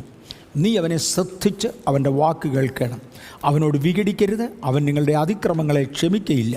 ഞാൻ ആ ഭാഗം ഒന്ന് തൊട്ടോട്ടെ. ഇതാ, ഞാൻ വഴിയിൽ നിന്നെ കാക്കേണ്ടതിനും ഞാൻ നിയമിച്ചിരിക്കുന്ന സ്ഥലത്തേക്ക് നിന്നെ കൊണ്ടുപോകേണ്ടതിനും ഒരു ദൂതനെ നിയമിച്ചിരിക്കുന്നു. നീ ഇറങ്ങിയിട്ട് എനിക്ക് അങ്ങോട്ട് പോകണം, ഇങ്ങോട്ട് പോകണം, മറ്റിടത്തോട്ട് പോകണം എന്ന് താല്പര്യപ്പെട്ടാൽ, മിസ്രയീമിൽ നിന്ന് ഞാൻ വിടുവിച്ചത് കിട്ടിയ വഴി അവിടെ പോകാനല്ല. ഞാൻ ഒരുപാട് പ്രാവശ്യം ഈ ആശയം പറഞ്ഞിട്ടുണ്ട്. ഒന്നിൽ നിന്ന് ദൈവം വിടുവിക്കുന്നത് ചെല്ലേണ്ടിടത്ത് ചെല്ലാൻ വേണ്ടിയാണ്. ഞാൻ ഇവിടുന്ന് ഈ ചർച്ചിൽ നിന്ന് മലയാളം സെക്ഷനിൽ നിന്നൊരാളിനെ സ്നാനക്കടവിലേക്ക് കൊണ്ടുപോകാൻ താല്പര്യപ്പെടുന്നെങ്കിൽ നിങ്ങൾ അതുവഴി കറങ്ങിപ്പോയാലോ ഇതുവഴി കറങ്ങിപ്പോയാലോ സ്നാനക്കുളത്തിലെത്തും. പക്ഷെ അങ്ങനല്ല. ഇവിടെ സ്നാനം നിയന്ത്രിക്കുന്ന ഒരാളിനെ കൂട്ടിയായിരിക്കും വിടുന്നത്. അദ്ദേഹം പോകുന്ന ഒരു വഴിയുണ്ട്. ദൈവജനം നടക്കുന്ന വഴി ഏതുവഴിയെന്ന് ദൈവം വളരെ കൃത്യമാണ്. അതിന് എൻ്റെ ഇഷ്ടപ്രകാരം നടക്കാൻ ഒക്കത്തില്ല. എൻ്റെ ഹിതപ്രകാരം നടക്കേണ്ടതിന് വേണ്ടി അല്ല ദൈവം എന്നെ വിടുവിച്ചത്. ദൈവം വിടുവിച്ചത് ദൈവഹിതപ്രകാരം നടക്കേണ്ടതിനാണ്. 100%. ഞാൻ കൊണ്ടുപോകാൻ ആഗ്രഹിക്കുന്ന ഇടത്തേക്ക് ഇവരെ കൊണ്ടുപോകേണ്ടതിനാണ് ഞാനൊരു ദൂതനെ അയക്കുന്നത്. എന്നെ എവിടെ എത്തിക്കാനാണ് ദൈവത്തിൻ്റെ താല്പര്യം? കർത്താവ്, എനിക്ക് അത്രയും വേണ്ട. എനിക്കറിയാം ഒരു മനുഷ്യനെ, എനിക്ക് നന്നായി പരിചയമുള്ള ഒരാളാണ്. അദ്ദേഹം രക്ഷിക്കപ്പെട്ടു, സ്നാനപ്പെട്ടു. മാർത്തോമാക്കാരായിരുന്നു. അവിടുന്നാണ് രക്ഷിക്കപ്പെട്ടത്. അവിടുന്ന് സ്നാനപ്പെട്ടു. ഒരു ദിവസം ആളുകൾ കൂട്ടം കൂടിയിരുന്ന അന്യഭാഷ പറയുന്ന ഒരു മീറ്റിങ്ങിൽ ഇയാൾ പോയി കഴിഞ്ഞപ്പം ഇയാളൊന്ന് ആലോചിച്ച് നോക്കി, ആരും വ്യാഖ്യാനിക്കുന്നില്ല. അപ്പം വേദപുസ്തകം ക്ലീനായിട്ട് പറയുന്നുണ്ട്, വ്യാഖ്യാനിക്കുന്നില്ലെങ്കിൽ അന്യഭാഷക്കാരൻ സഭയോട് സംസാരിക്കാതെ തന്നോടും ദൈവത്തോടും സംസാരിക്കട്ടെ എന്ന് പറയുന്നുണ്ട്. ഈ സഭയോട് സംസാരിക്കട്ടെ എന്നുള്ള വാക്ക് 90% ആളുകളും കാണത്തില്ല. കാര്യം അവിടം വരുമ്പോൾ പിശാച കണ്ണങ്ങ് കുരുടാക്കും. സംസാരിക്കാതെ എന്നൊക്കെയാണ് അവർ പറയുന്നത്. സംസാരിക്കാതെ ഇരിക്കട്ടെ എന്ന് പറഞ്ഞാൽ വ്യാഖ്യാനിയില്ല. ഈ പുള്ളിക്കാരൻ അവിടുന്ന് ഒരു പിഴവാക്ക് പറഞ്ഞതാണ്. ആരും വ്യാഖ്യാനിക്കാനില്ലാതെ ഇരിക്കുമ്പോൾ ചുമ്മാതെ അന്യഭാഷ പറയുന്ന ആ അന്യഭാഷ എനിക്ക് വേണ്ട. പിന്നത്തേതിൽ അദ്ദേഹം അനുദപിച്ചിട്ടുണ്ട്. എനിക്ക് തോന്നി ഒരു 30 വർഷം അന്യഭാഷയ്ക്ക് വേണ്ടി കാത്തിരുന്നിട്ടുണ്ട്, കിട്ടിയിട്ടില്ല. തൻ്റെ റിലേറ്റീവ്സിൽ ചിലർ, ഞാനിങ്ങനെ ചുരുങ്ങിയ ഭാഷയിൽ പറഞ്ഞ് നിർത്തുകയാണ്, വലിയ രോഗങ്ങളിൽ നിന്ന് രക്ഷപ്പെടാൻ വേണ്ടി പ്രാർത്ഥിച്ചിട്ടുണ്ട്, ഒത്തിട്ടില്ല. തൻ്റെ വീട്ടിലൊരു സമാധാനമുണ്ടാകുവാൻ ഒരു 30 വർഷം പ്രാർത്ഥിച്ചിട്ടുണ്ട്, ഒത്തിട്ടില്ല. ഒടുവിൽ ഇതൊന്നുമില്ലാതെ മരിച്ചു. എനിക്ക് വ്യക്തമായി അറിയാം. ഒരിക്കൽ പരിശുദ്ധാത്മാവിനെ ഒരല്പം നിന്ദിച്ചതാണ്. തൻ്റെ സ്വന്തം വഴിയെ കൂടെ പോകുവാൻ താല്പര്യപ്പെട്ടതാണ്. എനിക്കത് വേണ്ട, എനിക്കിത് മതി എന്ന് ഒരല്പം ഗൗരവമായി പലരുടെ മുമ്പിൽ വെച്ച് പറഞ്ഞൊരു പദമാണ്. ഒരിക്കൽ ആശാര്യോപദേശി ഇവിടെ നമ്മുടെ ചർച്ച വന്നിരുന്നു. ആശാര്യോപദേശി ഇവിടെ വന്നു. മുന്നറിയിപ്പ് കൂടാതെയാണ് അദ്ദേഹം വന്നത്. ഒരു ദിവസം വെളുപ്പിന് എനിക്ക് ഒരു കോള് കിട്ടി. അങ്ങോട്ട് വന്നിട്ടുണ്ട്. ആശാര്യോപദേശിയുടെ മോനാണ് വിളിച്ചത്. പപ്പ അങ്ങോട്ട് വന്നിട്ടുണ്ട്, ഇപ്പം രാവിലെ എങ്കിലും എത്തും. ഞാൻ സുനിലിനെ വിളിച്ചുകൊണ്ട് പറഞ്ഞടാ, എളുപ്പം വണ്ടി ഇടറാ, പോവാമടാ, നമുക്ക് ആശാര്യോപദേശി വരുന്നുണ്ട്, അദ്ദേഹത്തെ പോയി കൊണ്ടുവന്നേ പറ്റുള്ളൂ. ഞങ്ങൾ ചെന്ന് ആശാര്യോപദേശിയും കൊണ്ടുവന്നു. അദ്ദേഹം ഇവിടെ പ്രസംഗിച്ചു. എനിക്കൊന്ന് 2 മെസ്സേജുകളായിരുന്നു അദ്ദേഹം എടുത്തത്. ഞായറാഴ്ച പകലൊരു മെസ്സേജ് എടുത്തു, ഞായറാഴ്ച രാത്രി ഒരു മെസ്സേജ് എടുത്തു. അദ്ദേഹം പോവുകയും ചെയ്തു. തുടർന്ന് ഈ പറയുന്ന മനുഷ്യൻ കേരളത്തിൽ നിന്ന് എന്നോട് ചോദിച്ചൊരു ചോദ്യമുണ്ട്. ഇവിടെ ആശാര്യോപദേശി വന്നെന്ന് കേട്ടു, നേരാണോ? ഞാൻ പറഞ്ഞു വന്നു. എന്നൊക്കെ പറഞ്ഞു. ഞാൻ പറഞ്ഞു പ്രസംഗം പറഞ്ഞു. അദ്ദേഹത്തിൻ്റെ പ്രസംഗത്തിൽ നിന്ന് ഇന്നതെന്ന് എടുത്തു പറയാനൊന്നും നോക്കത്തില്ല, അത് അദ്ദേഹത്തിൻ്റെ വായു എന്നൊക്കെ പറഞ്ഞു. ഒരു സബ്ജക്റ്റും ഒന്നുമല്ല, പറഞ്ഞതൊക്കെ പറഞ്ഞു. വല്ല ദോഷവും പറഞ്ഞു. ഞാൻ പറഞ്ഞില്ല. ഇവിടെ ആ ദോഷം പറയാതെ നോക്കിക്കോണം. അദ്ദേഹം എന്നോടൊരു ദോഷം പറഞ്ഞതാണ്. ആശാര്യോപദേശി ഒരു സമയത്ത് ഇവർക്കാർക്ക് ഇഷ്ടമല്ലാത്ത പോലെയൊക്കെ ചില വഴികളിൽ നടന്നു.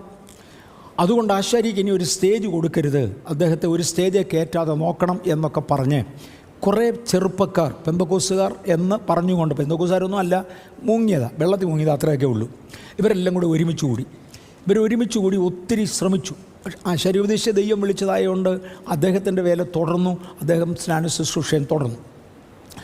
ഈ മനുഷ്യൻ എന്നോട് പറയുക, എടാ അങ്ങനെ അവിടെ വന്നിട്ട് കുഴപ്പമൊന്നും പറഞ്ഞില്ലല്ലോ. ഞാനൊന്നും പറഞ്ഞില്ല. എടാ പറയിപ്പിക്കാതെ വിട്ടത് നന്നായിടാ. ഞാൻ വെച്ചാൽ എന്നെ പറ്റി. അല്ല, ഞങ്ങളൊരു 6-7 പേര് ചേർന്ന് പണ്ടൊരിക്കൽ ഒരു കുറച്ച് വിപ്ലവം ഉണ്ടാക്കിയതാണ്. 7 വീട്ടിലുണ്ട് ഓരോ മാനസിക രോഗികൾ. ഞങ്ങളൊരു 7 പേര് ചേർന്നാണ് ആകെപ്പാടെ ഈ പ്രശ്നം ഉണ്ടാക്കിയത്. ഞങ്ങൾ 7 പേരുടെ വീട്ടിലും ഓരോ മാനസിക രോഗികളുണ്ട്, സുഖമായിട്ടില്ല. ആശാരി മരിക്കുന്നത് വരെ അവരാരും സുഖമായിട്ടില്ല. അവിടെ ദോഷമൊന്നും പറഞ്ഞില്ലല്ലോ. അയാൾ പറഞ്ഞ പറ്റുവടാ. ആത്മാവിനാൽ നയിക്കപ്പെടുന്ന പലരുണ്ട്.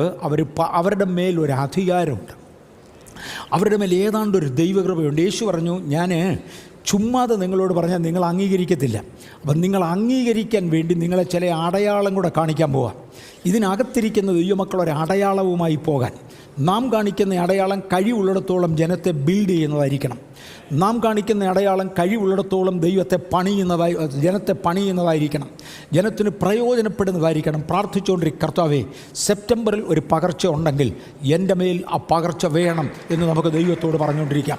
സെപ്റ്റംബറിൽ ഒരു പകർച്ച ഉണ്ടെങ്കിൽ അധികം മണിക്കൂറുകളൊന്നും ഇനി അതിന് ബാക്കിയില്ല, മേ ബി മിനിറ്റ്സ്. അതുകൊണ്ട് ദൈവത്തിന് ഇന്ന് ചെയ്യാനുണ്ട്. ഓക്കെ, ഇതാ വഴിയിൽ നിന്നെ കാക്കേണ്ടതിനും ഞാൻ നിയമിച്ചിരിക്കുന്ന സ്ഥലത്തേക്ക് നിന്നെ കൊണ്ടുപോകേണ്ടതിനും ഞാനൊരു ദൂതനെ നിൻ്റെ മുമ്പിൽ അയക്കുന്നു.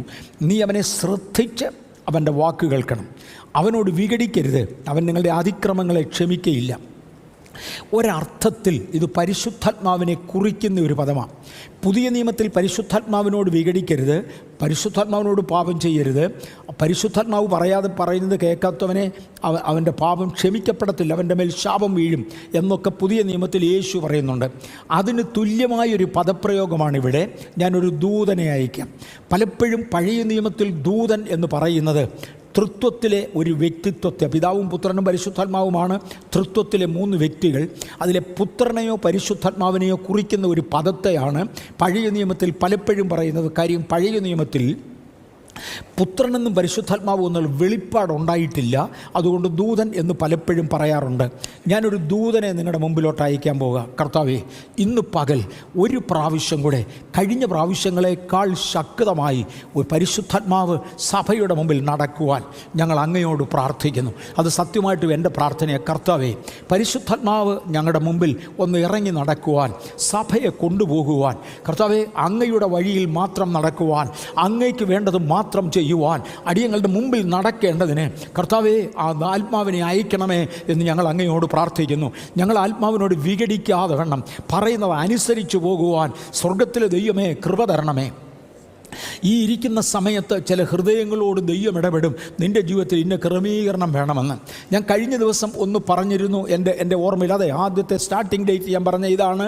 മോശയോട്, യോശുവയോട് ദൈവം പറഞ്ഞു, യോശുവ, നീ നിൽക്കുന്നത് വിശുദ്ധ ഭൂമിയാണ്. നീ വിശുദ്ധ ഭൂമിയാണെന്ന് കണ്ട് കയറിയതല്ല, ഞാൻ കൊണ്ടുവന്ന ഇടത്തോട്ട് നീ കയറി വന്നതാ. പക്ഷെ ഞാനും കൂടെ നിൻ്റെ അടുക്കൽ വന്ന് നിൽക്കുമ്പോഴുണ്ടല്ലോ, നീ നിൽക്കുന്നത് വിശുദ്ധ ഭൂമിയിലാകയാൽ നിൻ്റെ കാലിൽ നിന്ന് ചെരുപ്പഴിക്ക്.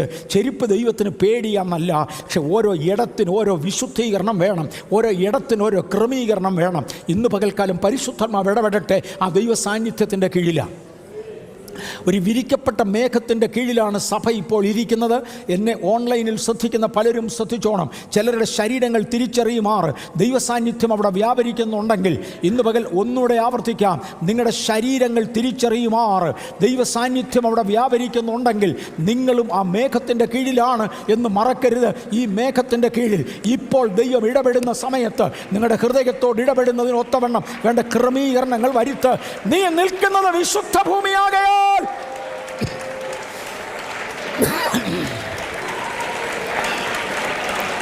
ഉറമ സദ്യാവനന്തരാസകൾ തരിയാരാ, നീ നിൽക്കുന്നത് വിശുദ്ധ ഭൂമിയാകയാൽ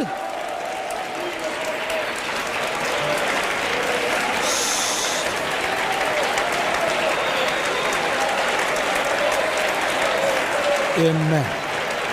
Amen. യോശുവ, ഒന്ന് ശ്രദ്ധിച്ചാട്ടെ. എനിക്കറിയാം അന്തരീക്ഷം മാറിയിട്ടുണ്ട്, എനിക്കറിയാം. പക്ഷെ നമ്മൾ പറയേണ്ടത് പറഞ്ഞു തീർത്തേ പറ്റൂ, കേൾക്കേണ്ടത് കേട്ട് തീർത്തേ പറ്റൂ.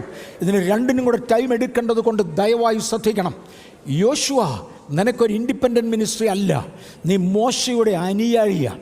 മോശയെ അനുഗമിച്ചു പോകേണ്ടതിന് മോശയുടെ കാലത്തേക്ക് മോശയെ തിരഞ്ഞെടുത്ത ആ ദൈവം ഈ കാലത്തേക്ക് വേണ്ട നിന്നെ തിരഞ്ഞെടുക്കുകയാണ്. നിനക്ക് ഇൻഡിപെൻഡൻ്റായി ഒരു മിനിസ്ട്രി അല്ല, മോശയുടെ മിനിസ്ട്രിയെ തുടർന്ന. പക്ഷെ മോശയുടെ ശുശ്രൂഷയേക്കാൾ വ്യത്യസ്തമായ ചിലത് നീ ചെയ്യും. പക്ഷേ അതിൻ്റെ പിന്തുടർച്ചയാകയാൽ മോശയുടെ കാലിൽ നിന്ന് ചെരുപ്പഴിച്ചതുപോലെ നിൻ്റെ കാലിൽ നിന്നും ചെരുപ്പഴിക്കണം. മോശയെ ഞാൻ വിശുദ്ധ സ്ഥലത്ത് നിർത്തിയതുപോലെ നിന്നെയും വിശുദ്ധ സ്ഥലത്ത് നിർത്തുകയാ. മോശയെ ജനം അനുസരിച്ചതുപോലെ നിന്നെയും ജനം അനുസരിക്കാൻ പോകുകയാ. മോശയെ ഞാൻ മാനിച്ചതുപോലെ നിന്നെ ഞാൻ മാനിക്കാൻ പോകുകയാ. ആ കൈവപ്പ് നിന്റെ മേൽ പകരേണ്ടതിന് പ്രൈസ് ദി ലോർഡ്. നീ നിൽക്കുന്നത് വിശുദ്ധ ഭൂമിയാകയാൽ അതിനനുസരിച്ച് ഒരു ചേഞ്ച്.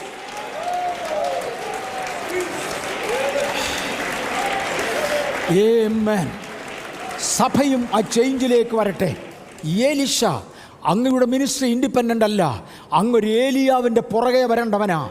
ഇരട്ടി പങ്ക് അങ്ങയുടെ മേലുണ്ടെങ്കിലും മറക്കരുത്, അങ്ങയുടെ മിനിസ്ട്രി ഇൻഡിപെൻഡൻ്റ് അല്ല. അങ്ങ് ശുശ്രൂഷ തുടങ്ങുമ്പോൾ ഏലിയാവിൻ്റെ ദൈവം എവിടെയെന്ന് ചോദിച്ചുകൊണ്ടാണ് തുടങ്ങുന്നത്. കാര്യം അങ്ങയുടെ മിനിസ്ട്രി ഇൻഡിപെൻഡൻ്റ് അല്ല. ഇന്ന് പകൽക്കാലം പകരപ്പെടുന്ന പലരും അറിഞ്ഞുകൊള്ളണം, ദൈവം ഒരു ശുശ്രൂഷ ഇവിടെ പകർന്നതാണ്, അതിൻ്റെ പകർച്ചയാണ്, തുടരുമാനമാണ് പോകുന്നത്. പലതും ദൈവം ഇവിടെ ചെയ്യുകയാണ്. ഞാൻ ആക്കിയിരിക്കുന്ന സ്ഥലത്തേക്ക് പോകേണ്ടതിന് നിൻ്റെ കാലിൽ നിന്ന് ചെരുപ്പഴിച്ച് കളക. ഞാൻ നിന്നെ നടത്താൻ പോകുക. ഞാൻ ആ ഭാഗം ചില വാക്യങ്ങളിലൂടെ വായിക്കാൻ ആഗ്രഹിക്കുന്നു. നീ അവൻ്റെ വാക്ക് ശ്രദ്ധയോടെ കേട്ട് ഞാൻ കൽപ്പിക്കുന്നതൊക്കെയും ചെയ്താൽ നിന്നെ പകയ്ക്കുന്നവരെ ഞാൻ പകയ്ക്കും, നിന്നെ ഞെരുക്കുന്നവരെ ഞാൻ ഞെരുക്കും. നീ എൻ്റെ സ്ഥാനത്ത് നിൽക്കുന്നതായി ഞാൻ കാണും. എൻ്റെ പ്രതിപുരുഷനായി നീ നിൽക്കുന്നിടത്തോളം, ഇത് ഗൗരവമാണ്, എൻ്റെ പ്രതിപുരുഷനായി നീ നിൽക്കുന്നിടത്തോളം നിന്നെ തൊടുന്നവൻ എന്നെയാ തൊട്ടത്. നിന്നെ തൊടുന്നവൻ എൻ്റെ കണ്ണിൻ്റെ കൃഷ്ണമണിയെയാ തൊടുന്നത്. എൻ്റെ ഉള്ളങ്കരങ്ങളിൽ ഞാൻ നിന്നെ വരച്ചിരിക്കുകയാണ്. ഒരുത്തൻ നിന്നെ കയറി തൊട്ടവനെ ഞാൻ തൊടും. നിന്നെ പകയ്ക്കുന്നവനെ ഞാൻ തിരിച്ചു പകയ്ക്കും എന്ന് പറഞ്ഞാൽ ഈ പകൽ എന്നെ കാവലിലോട്ടാണ് വരുന്നതെന്നറിയാമോ? നിന്നെ പകയ്ക്കുന്നവനെ ഞാൻ പകയ്ക്കും. എന്നാൽ നീ അവൻ്റെ വാക്ക് ശ്രദ്ധയോടെ കേട്ട് കൽപ്പിക്കുന്നതൊക്കെയും ചെയ്താൽ ഞാൻ നിന്നെ പകയ്ക്കുന്നവരെ ഞാൻ പകയ്ക്കും, നിന്നെ ഞെരുക്കുന്നവരെ ഞാൻ ഞെരുക്കും. എൻ്റെ ദൂതൻ നിനക്കായി നടന്ന് നിന്നെ അമോര്യർ, ഹിത്യർ, പെരിസ്യർ, കനാന്യർ, ഹിവ്യർ, യെബൂസ്യർ എന്നിവരുടെ ദേശത്ത് കൊണ്ടുപോകും. അവരെ ഞാൻ നിർമൂലമാക്കും. അവരുടെ ദേവന്മാരെ നമസ്കരിക്കരുത്, അവയെ സേവിക്കരുത്, അവരുടെ പ്രവർത്തികൾ പോലെ പ്രവർത്തിക്കരുത്. അവരെ അശേഷം നശിപ്പിച്ച് അവരുടെ വിഗ്രഹങ്ങളെ തകർത്ത് കളയണം. ഞാൻ ഈ ഭാഗങ്ങൾ വിശദീകരിക്കാൻ ആഗ്രഹിക്കുന്നില്ല. ഞാൻ വേറൊരു ദൈവമാണ്, ഞാൻ സാക്ഷാൽ ജീവനുള്ള ദൈവമാണ്. നീ ചെല്ലുന്നിടത്ത് ആളുകൾ പലതും കാണിക്കും, പക്ഷെ നീ അതിന് പോകരുത്. എൻ്റെ ദൂതൻ നയിക്കുന്നത് പോലെ നടന്നോണം.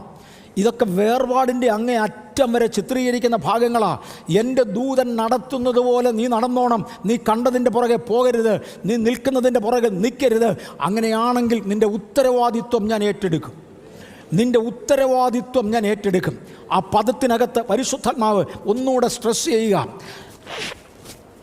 നമ്മിൽ ചിലരുടെ ഉത്തരവാദിത്വങ്ങളെ ഏറ്റെടുക്കുവാൻ എനിക്കാരുമില്ലെന്ന് പറഞ്ഞ് നടക്കുന്ന പ്രിയപ്പെട്ടവർ, എൻ്റെ വാക്കാരും ശ്രദ്ധിക്കുന്നില്ലെന്ന് പറഞ്ഞ പ്രിയപ്പെട്ടവർ, എൻ്റെ ആഗ്രഹങ്ങൾ നിവർത്തീകരിക്കപ്പെടുന്നില്ലെന്ന് പറഞ്ഞ പ്രിയപ്പെട്ടവർ, നിർത്ത്. ഇന്നു മുതൽ ടേക്ക് കെയർ ചെയ്യാൻ വേറൊരാളുണ്ട്. ഇന്നു മുതൽ ടേക്ക് കെയർ ചെയ്യാൻ വേറൊരാളുണ്ട്. ഇന്നു മുതൽ ഇന്നു മുതൽ ഈ 13-ാം തീയതി മുതൽ, ഈ 13-ാം തീയതി ഉച്ചയ്ക്ക് 12:45 മുതൽ ടേക്ക് കെയർ ചെയ്യാൻ ഒരാളുണ്ട്. നിന്നെ ഞെരുക്കുന്നവരെ ഞാൻ ഞെരുക്കും, നിന്നെ പകയ്ക്കുന്നവനെ ഞാൻ പകയ്ക്കും, നിന്നെ തൊടുന്നവനെ ഞാൻ തൊടും. ഹല്ലേലൂയ.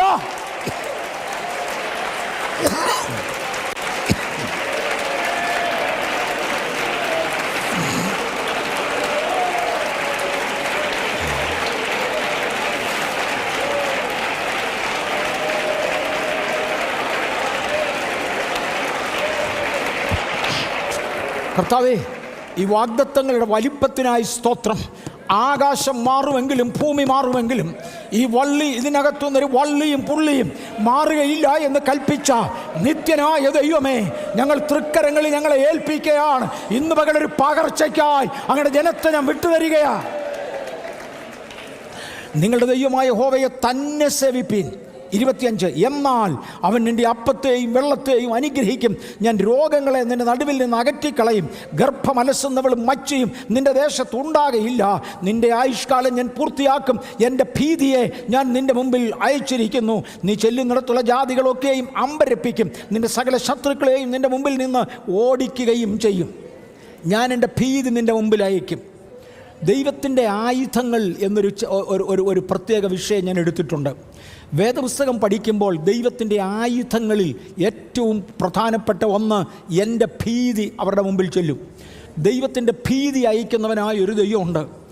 ഒരിക്കൽ ദൈവം പലപ്പോഴും പല രീതികളിൽ പ്രവർത്തിക്കാറുണ്ട്. എന്നാൽ യഹോവയെക്കുറിച്ചുള്ള ഭീതി, ഒരിക്കൽ രാജാക്കന്മാർ ഇസ്രായേലിന് വിരോധമായി യുദ്ധത്തിന് വരുമ്പോൾ പ്രവാചകൻ പറഞ്ഞ്, നിങ്ങൾ പേടിക്കണ്ട, നിങ്ങളുടെ കന്നുകാലികൾക്ക് കുടിക്കാൻ വെള്ളമില്ല. നിങ്ങളുടെ ഇന്നത്തെ മെയിൻ പ്രശ്നം അതാ, നിങ്ങൾക്ക് കുടിക്കാൻ വെള്ളമില്ല.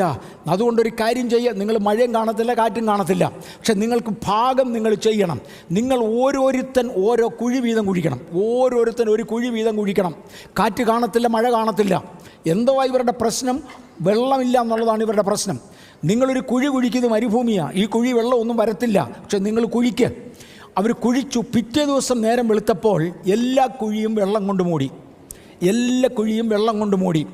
നാട് മുഴുവനും വെള്ളമായി. ആ വെള്ളത്തിലോട്ട് സൂര്യൻ ഉദിച്ചപ്പോൾ ശത്രു രാജാക്കന്മാർക്കൊരു തോന്നൽ, ഇത് രക്തമാണ് ഈ കിടക്കുന്നത്. കാരണമില്ലാത്ത ഒരു ഭയം, കാരണമില്ലാത്ത ഒരു ഭീതി, വാസ്തവമില്ലാത്ത ഒരു തോന്നൽ ശത്രു രാജാക്കന്മാർക്കുണ്ടായി. അവർ വന്ന വഴിയെ പോയി ജീവനും കൊണ്ടുപോയി. ഇവർക്ക് കുടിക്കാൻ വെള്ളവുമായി ഇവരുടെ ശത്രുക്കളെ ഓടിച്ചു. ശത്രുവിനെ കൺഫ്യൂസ് ചെയ്ത്, ശത്രുവിന് ഭയം വരുത്തി പലതിനെയും ഓടിക്കുന്നവനായ ദൈവം. ഇന്ന് ദൈവത്തിൻ്റെ പ്രധാന യുദ്ധ ആയുധങ്ങളുടെ കൂട്ടത്തിൽ പെടുന്നതായത്. ശത്രുവിൻ്റെ ഭാഷ പിണക്കി, ഘടകകക്ഷികളുടെ ഭാഷ പിണക്കി, എനിക്ക് വിരോധമായി വരുന്ന ശത്രുവിനെ 7 വഴിയായി ഓടിക്കുന്ന ദൈവം. നസ്രായനാകുന്ന യേശുവിൻ്റെ നാമത്തിൽ ചില ശത്രുക്കളെ കൂടെ ഓടിക്കുവാൻ, എനിക്ക് വിരോധമായി വരുന്ന ശത്രുവിനെ 7 വഴിയായി ഓടിക്കുവാൻ, എനിക്ക് വിരോധമായി നിൽക്കുന്ന ശത്രുവിനെ ഭാഷ പിണക്കി ചെതറിക്കുവാൻ യേശുവിൻ്റെ നാമത്തിൽ ഒന്ന് പ്രത്യക്ഷപ്പെടട്ടെ. യേശുവിൻ്റെ നാമത്തിൽ ഒന്ന് പ്രത്യക്ഷപ്പെടട്ടെ. ദൈവം എന്നും ഭയപ്പെടുത്തുന്ന ദൈവം, അതെൻ്റെ ശത്രുവിനെ ഭയപ്പെടുത്തുന്ന ദൈവമാണ്. അങ്ങനെയാണെങ്കിൽ എനിക്കാണെങ്കിൽ ഭയങ്കര സ്വസ്ഥതയുമാണ്. ദൈവം എന്നെ സ്വസ്ഥതയിൽ നടത്തും. ദൈവത്തിൻ്റെ കയ്യിൽ നിന്നായതുകൊണ്ട് എനിക്ക് പേടിക്കാനില്ല. ഞാൻ കേട്ടിട്ടുള്ള ഒരു കഥയാണ്, നേരോ കള്ളവോ ഒന്നും എനിക്ക് അറിഞ്ഞുകൂടാ. ഒരു കപ്പലിൽ യാത്ര ചെയ്തിരുന്ന ഒരു കുടുംബം ഒരിക്കൽ പോകുന്ന വഴിയിൽ കടലിൽ വലിയ കാറ്റടിച്ചു. ആ കപ്പൽ മറിയുമെന്നായി. ആ സഹോദരി ഭയങ്കര ഭയത്തോടുകൂടെ എങ്ങനെ രക്ഷപ്പെടും എന്ന് ചിന്തിച്ച് വെപ്രാളപ്പെട്ടിരിക്കുമ്പോൾ ഭർത്താവിനോട് പറഞ്ഞ് നമുക്ക് പ്രാർത്ഥിക്കാം, ഇത് ഇപ്പോൾ കപ്പൽ മറിയാൻ പോകാം, നമുക്ക് പ്രാർത്ഥിക്കാമെന്ന് പറഞ്ഞു. അദ്ദേഹം പെട്ടെന്നൊരു തോക്ക് കയ്യിലെടുത്തെന്നാണ് പറയുന്നത്. കപ്പലിൽ യാത്ര ചെയ്യുന്നവരുടെ തോക്കുണ്ടോ? ഞാൻ പറഞ്ഞല്ലോ, നേരെ വെള്ളമൊന്നും എനിക്ക് അറിഞ്ഞുകൂടാ, കഥ ഇങ്ങനെ. പെട്ടെന്നൊരു തോക്കെടുത്ത് ഭാര്യയെ വെടിവെക്കാൻ തുടങ്ങി. അവൾ ചിരിച്ചുകൊണ്ട് ചോദിച്ചു, ഇതന്നെ ഇടപാടാണ്. പ്രാർത്ഥിക്കാൻ പറഞ്ഞപ്പം വെടിവെക്കാനാണ് പറയുന്നത്. നിനക്ക് പേടിയില്ലെന്ന് ചോദിച്ചു. ഇല്ല. അതെന്താ? തോക്ക് നിങ്ങളുടെ കയ്യിൽ ഇരിക്കുന്നിടത്തോളം എന്നെ വെടിവെക്കില്ലെന്നറിയാം, അതുകൊണ്ട് ഭയമില്ലാത്തത്. അവൻ പറഞ്ഞ്, അതുപോലെ ഞാനും കപ്പൽ കർത്താവിൻ്റെ കയ്യിൽ ഇരിക്കുന്നിടത്തോളം കാലം എന്നെ മൂക്കുകയില്ലെന്ന് എനിക്കറിയാം. Simple as that, simple as that. കപ്പൽ കർത്താവിൻ്റെ കയ്യിൽ ഇരിക്കുന്നിടത്തോളം നമ്മളെ മുക്കത്തില്ലെന്ന് എനിക്കറിയാം. അതിനേക്കാൾ കൂടുതൽ ചിന്തിക്കാൻ കാര്യമില്ല. ഇന്ന് പകൽ കർത്താവ് ഒരു റീ അഷുറൻസ് തരികയാണ്. വർഷത്തിൻ്റെ 9 മാസം സ്ഥലം വിടാൻ പോകാം. 9ാമത്തെ മാസത്തിലോട് നമ്മൾ കയറി. സെപ്റ്റംബർ മാസത്തിൻ്റെ സ്പെഷ്യാലിറ്റി, ആത്മയുഗത്തിൽ, ആത്മതലത്തിൽ ചിലതെല്ലാം സംഭവിക്കട്ടെ.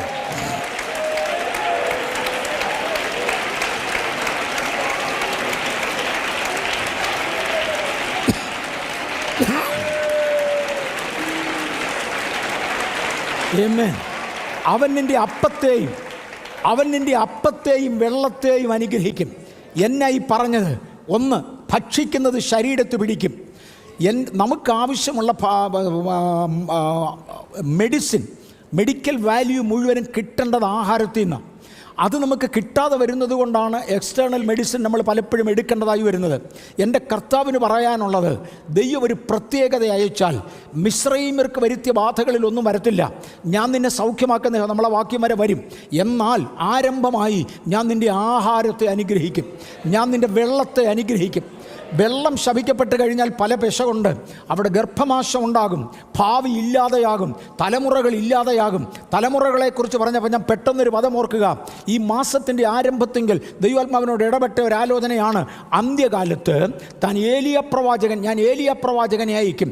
അവൻ വന്ന അപ്പന്മാരുടെ ഹൃദയം മക്കളോടും മക്കളുടെ ഹൃദയം അപ്പന്മാരോടും ഏകീകരിക്കും എന്ന് പറഞ്ഞ തലമുറകൾ തമ്മിലുള്ള ആ അകലിച്ച, ആ ജനറേഷണൽ ഗ്യാപ്പ് ഒന്ന് റെക്ടിഫൈ ചെയ്യുവാൻ കുടുംബങ്ങൾക്കകത്തൊരു സമാധാനം. ഈ മാസത്തിൻ്റെ ആരംഭത്തെങ്കിൽ ദൈവം ഇടപെട്ട ചിലതാ. കുടുംബങ്ങൾക്കകത്തൊരു സമാധാനം, ആ ജനറേഷണൽ ഗ്യാപ്പ് യേശുവിൻ്റെ നാമത്തിൽ മാറിപ്പോകുവാൻ, തലമുറകൾ തമ്മിലുള്ള അകലം യേശുവിൻ്റെ നാമത്തിൽ മാറിപ്പോകുവാൻ, യേശുവിൻ്റെ നാമത്തിൽ മാറിപ്പോകുവാൻ, തമ്മിലൊരു അടുപ്പം, തമ്മിലൊരു ഐകമത്യം, തമ്മിലൊരു സ്നേഹം യേശുവിൻ്റെ നാമത്തിൽ ബേഥേലിലും അതിനോട് ബന്ധപ്പെട്ട ഇടത്തും കുടുംബങ്ങൾക്കകത്ത് സ്വസ്ഥത. ഞങ്ങളുടെ അപ്പം അനുഗ്രഹിക്കപ്പെടട്ടെ, ഞങ്ങളുടെ വെള്ളം അനുഗ്രഹിക്കപ്പെടട്ടെ. ഇന്ന് പകൽ ദൈവം അത് ചെയ്യട്ടെ. ഗർഭനാശം വിട്ടുമാറട്ടെ. ദൈവത്തിന് ചിലത് ചെയ്യാനുണ്ട്, ചില പണി നടക്കട്ടെ. ആത്മീയ ആരോഗ്യവും ഭൗതിക ആരോഗ്യവും ഒരുപോലെ കർത്താവ് നമുക്ക് തരട്ടെ. ആത്മീയ ആരോഗ്യം വിട്ടൊരു പരിപാടിയില്ല. ആത്മീയമായി ഒരു നന്മയുമില്ലാതെ ഭൗതികമായി മാത്രം അനുഗ്രഹിക്കപ്പെട്ടതുകൊണ്ട് അർത്ഥവുമില്ല. ഇന്നിത് രണ്ടും കൂടെ ഒരുമിച്ച് പണിയപ്പെടുവാൻ കർത്താവിൻ്റെ കരങ്ങളിൽ ഏൽപ്പിക്കാം. എന്നെ കർത്താവ് രക്ഷിച്ചത് എൻ്റെ വ്യക്തിത്വത്തെ മൊത്തമാണ്. ദേഹം, ദേഹി, ആത്മാവ് ഒരുമിച്ച് നിൽക്കുന്ന ഒരു വ്യക്തിത്വത്തെ എൻ്റെ യേശുവിനെ രക്ഷിക്കാൻ കഴിഞ്ഞെങ്കിൽ ഇന്ന് പകൽ എൻ്റെ വ്യക്തിത്വത്തെ മുഴുവനും പരിപാലിപ്പാൻ, സഭയെ മുഴുവനും പരിപാലിപ്പാൻ, നമ്മളെ മുറ്റിലുമായി കാക്കുവാൻ എൻ്റെ ദൈവത്തിന് കഴിയും. കുടുംബങ്ങളെ മുഴുവനും കാക്കുവാൻ നമ്മുടെ ദൈവത്തിന് കഴിയും.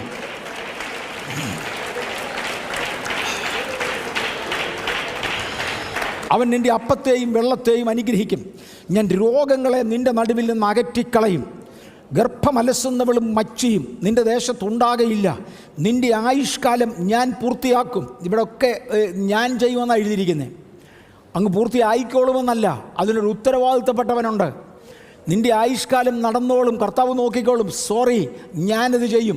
കർത്താവിന് പറയാനുള്ളതാ, ഞാനത് ചെയ്യും. ഞാൻ ഉത്തരവാദിത്തപ്പെട്ടവനാ. ഇന്ന് പകൽ ചില വ്യക്തികളുമായി കൈകൊടുക്കുവാൻ, ചില വ്യക്തികളുമായി കാര്യങ്ങൾ പറയുവാൻ, ഞാനത് ഏറ്റു എന്ന് പറയുവാൻ. Praise the Lord. ഞാനത് ഏറ്റു എന്ന് പറയുവാൻ, ഞാനത് ഏറ്റു എന്ന് പറയുവാൻ, ഞാൻ അത് ഏറ്റിരിക്കുന്നു എന്ന് പറയുവാൻ, ഞാൻ നിന്നെ നടത്തുമെന്ന് പറയുവാൻ, എൻ്റെ കൈകളിൽ വഹിച്ചിരിക്കുന്നുവെന്ന് പറയുവാൻ. ആമേൻ. കർത്താവേ, ദൂതന്മാർ ഇതിനകത്തേക്ക് ഇറങ്ങട്ടെ, ദൈവദൂതന്മാർ ഇറങ്ങട്ടെ, ദൈവം ചിലത് ഏറ്റെടുക്കട്ടെ.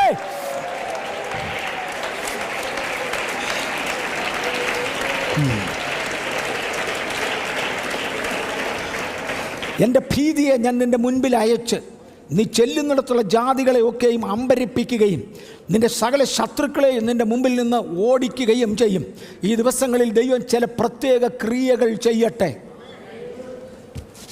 അറിയാവുന്ന ഒരുപാട് കഥകൾ പറയാനുണ്ട്. അങ്ങോട്ട് പോകാൻ നമുക്കിന്ന് നേരമില്ലാത്തതുകൊണ്ട് ഞാൻ പോകുന്നില്ല.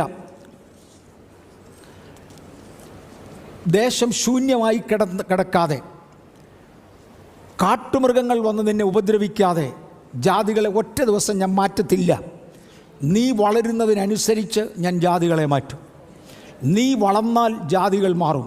കാര്യം ദേശം ഓക്യുപ്പൈ ചെയ്തേ പറ്റൂ. ദേശം ഓക്യുപ്പൈ ചെയ്യുന്നില്ലെങ്കിൽ അവിടെ കാട്ടുജീവികൾ കയറും, അവിടെ ദുഷ്ടജീവികൾ കയറും. കേരളത്തിലൊക്കെ നന്നായി ആളുണ്ടായിരുന്ന ഗ്രാമങ്ങളിൽ നിന്നാണ് ഞങ്ങളൊക്കെ വന്നത്. ഈ ദിവസങ്ങളിൽ തിരിച്ചു ചെല്ലുമ്പം നാട്ടുകാരെല്ലാം വിട്ടുപോയതുകൊണ്ട്, ഒരുപാട് രാജ്യങ്ങളിലേക്ക് ആളുകൾ വിട്ടുപോയതുകൊണ്ട് കാട്ടുപന്നികൾ വീടുകളുടെ മുറ്റത്ത് വരെ വരുന്നുണ്ട്. ഞങ്ങളുടെയൊക്കെ ഗ്രാമത്തിൽ, പട്ടണങ്ങളിൽ വരുന്നുണ്ട്. കാര്യം ആളുകളുടെ എണ്ണം കുറഞ്ഞതുകൊണ്ട് കാട്ടുജീവികൾ വരിക. കർത്താവ് പറഞ്ഞ്, നിൻ്റെ നാട്ടിൽ കാട്ടുജീവികൾ വരാതെ നോക്കത്തക്ക പോലെ നിനക്ക് സ്ട്രെങ്ത് ഇല്ലാത്തതുകൊണ്ട് നിൻ്റെ സ്ട്രെങ്തിന് പകരം ഒരളവിൽ നിനക്ക് കാവലായി തൽക്കാലം ജാതികളെ ഞാൻ മാറ്റത്തില്ല. നീ വളരുന്നതിനനുസരിച്ച് ഞാനവരെ മാറ്റിത്തരും. ഒരു ദൈവപൈതലിൽ പരക്കുന്നതിന് തടസ്സമായി ഉള്ള ശക്തികളെ കർത്താവ് മാറ്റുവാൻ, നിങ്ങൾ പടരുന്നതിനനുസരിച്ച്, നാം വളരുന്നതിനനുസരിച്ച് ശത്രുവിനെ അങ്ങോട്ട് മാറ്റുവാൻ, പ്രൈസ് ദ ലോർഡ്, ഇന്ന് പകൽ സൈന്യങ്ങളുടെ ദൈവം എൻ്റെയും നിങ്ങളുടെയും മുൻപിലുണ്ട്. നമ്മുടെ മുമ്പിൽ നടകൊള്ളുക. സൈന്യങ്ങളുടെ ദൈവം നമ്മുടെ മുമ്പിലുള്ളതുകൊണ്ട് ഞാൻ വീണ്ടും ആ പദത്തിലേക്ക് മടങ്ങി വരട്ടെ. ദേശത്ത് ഇന്ന് ശത്രുക്കളെ മുഴുവൻ ഞാൻ മാറ്റത്തില്ല, ജാതികളെ മുഴുവനും ഞാൻ മാറ്റത്തില്ല. കാരണം നീ ദേശം മുഴുവനും കൈയടക്കത്തക്കവണ്ണം വളർന്നിട്ടില്ല. നീ വളരുന്നതിന് ഒത്തവണ്ണം എനിക്ക് നിന്നെ വളർത്താനുണ്ട്. അതിനൊത്തവണ്ണം ഞാൻ ശത്രുക്കളെ മാറ്റും. തൽക്കാലം ഞാൻ ശത്രുക്കളെ മുഴുവനും മാറ്റി. നീ വളരാതെയും ഇരുന്നാൽ കാട്ടുമൃഗങ്ങൾ വേണ്ടാത്തത് അകത്ത് കയറും. അതകത്ത് കയറാതിരിക്കുവാൻ നീ വളരുന്നതിനനുസരിച്ച് ഞാൻ ശത്രുക്കളെ മാറ്റിക്കൊണ്ടിരിക്കും. ദൈവം എനിക്ക് വേണ്ടി കരുതുന്നതാകയാൽ എൻ്റെ വളർച്ചയ്ക്കൊത്തവണ്ണം ദൈവം എനിക്ക് സ്ഥലമൊരുക്കുമെന്ന് പറയുവാൻ, എൻ്റെ വളർച്ചയ്ക്കൊത്തവണ്ണം ദൈവം എനിക്ക് ഇടം തരുമെന്ന് പറയുവാൻ തൃക്കരങ്ങളിൽ ഏൽപ്പിക്കപ്പെടുന്നവർക്കായി ഞാൻ കർത്താവിനെ വാഴ്ത്തുകയാണ്. ഇതൊക്കെ ദൈവത്തിൻ്റെ സ്ട്രാറ്റജികളാണ്. ഞാനിപ്പോൾ ഇനി അവിടെ നിന്ന് മാറുക. അന്ന് ദൈവം നമ്മളിങ്ങനെ പോയാൽ ശരിയാകില്ല. നമ്മുടെ സമയം ഏറെക്കുറെ ആയി. എനിക്ക് എഴുന്നേറ്റ് നിന്ന് പ്രാർത്ഥിക്കണമെന്നുണ്ട്. അതിനുള്ള സമയം ഏറെക്കുറെ ആകുക. അതുകൊണ്ട് അല്പം കൂടെ വേഗതയിൽ ഞാൻ പൊയ്ക്കോട്ടെ മുന്നോട്ട്. തുടർന്ന് പറഞ്ഞു, ഞാൻ ഒരു മഹായോഗം കൂടി. ആ മഹായോഗത്തിൽ, അതായത് ദൈവം ചെയ്തത്, മോശയോട് ഒറ്റയ്ക്ക് സംസാരിച്ചു. മോശയോട് ഒറ്റയ്ക്ക് സംസാരിച്ചിട്ട് പറഞ്ഞു, മോശേ, ജനവുമായി പ്രത്യേകിച്ച് ഞാൻ ചെയ്യാൻ ഉദ്ദേശിക്കുന്ന കാര്യങ്ങൾ ഇതൊക്കെയാണ്.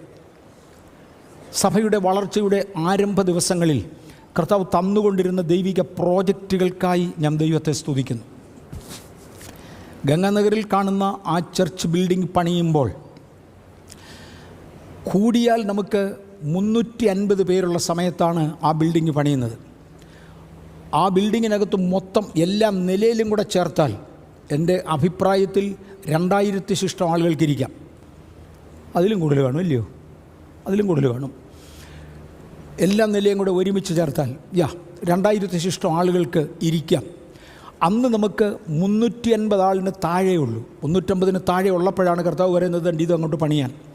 അതിൻ്റെ അകത്തെ എയർലോക്ക് റൂം വരെ ഓരോ ദർശനത്തിൽ ദൈവാത്മാവ് എന്നെ കാണിച്ചതാണ്. അത്രയും അക്യുറസിയിലാണ് പണിത്. ഞാൻ ഓർക്കുന്നുണ്ട്, അത് പണിതുകൊണ്ടിരിക്കുമ്പോൾ ഇതുപോലെ 1990 സെപ്റ്റംബർ മാസത്തിൽ 1990 ജൂൺ മാസത്തിൽ പണിതുകൊണ്ടിരിക്കുമ്പോൾ ഡിസ്ട്രിക്റ്റിൻ്റെ സൂപ്രണ്ട് ഇവിടെ വന്നു. അന്ന് അദ്ദേഹം എന്നോട് ചോദിച്ചു, അന്ന് അസിസ്റ്റൻറ്റ് സൂപ്രണ്ടുണ്ട്, അദ്ദേഹത്തിൻ്റെ പേര് ഞാൻ വിട്ടുപോയി, പാസ്റ്റർ സെൽവരാജ് ചർച്ച് വന്നതിനോട് ചോദിച്ചു, നിനക്ക് എത്ര പേരുണ്ട്? ഞാൻ പറഞ്ഞു 350 അടുത്തുണ്ടാവും. ഈ നീ പണിതുകൊണ്ടിരിക്കുന്ന ചർച്ചിനകത്ത് എത്ര പേരിരിക്കും? 10,000 ഇരിക്കും. നിൻ്റെ പൈസ ഉണ്ടോ? ഇല്ല. പിന്നെ ദൈവം തരും.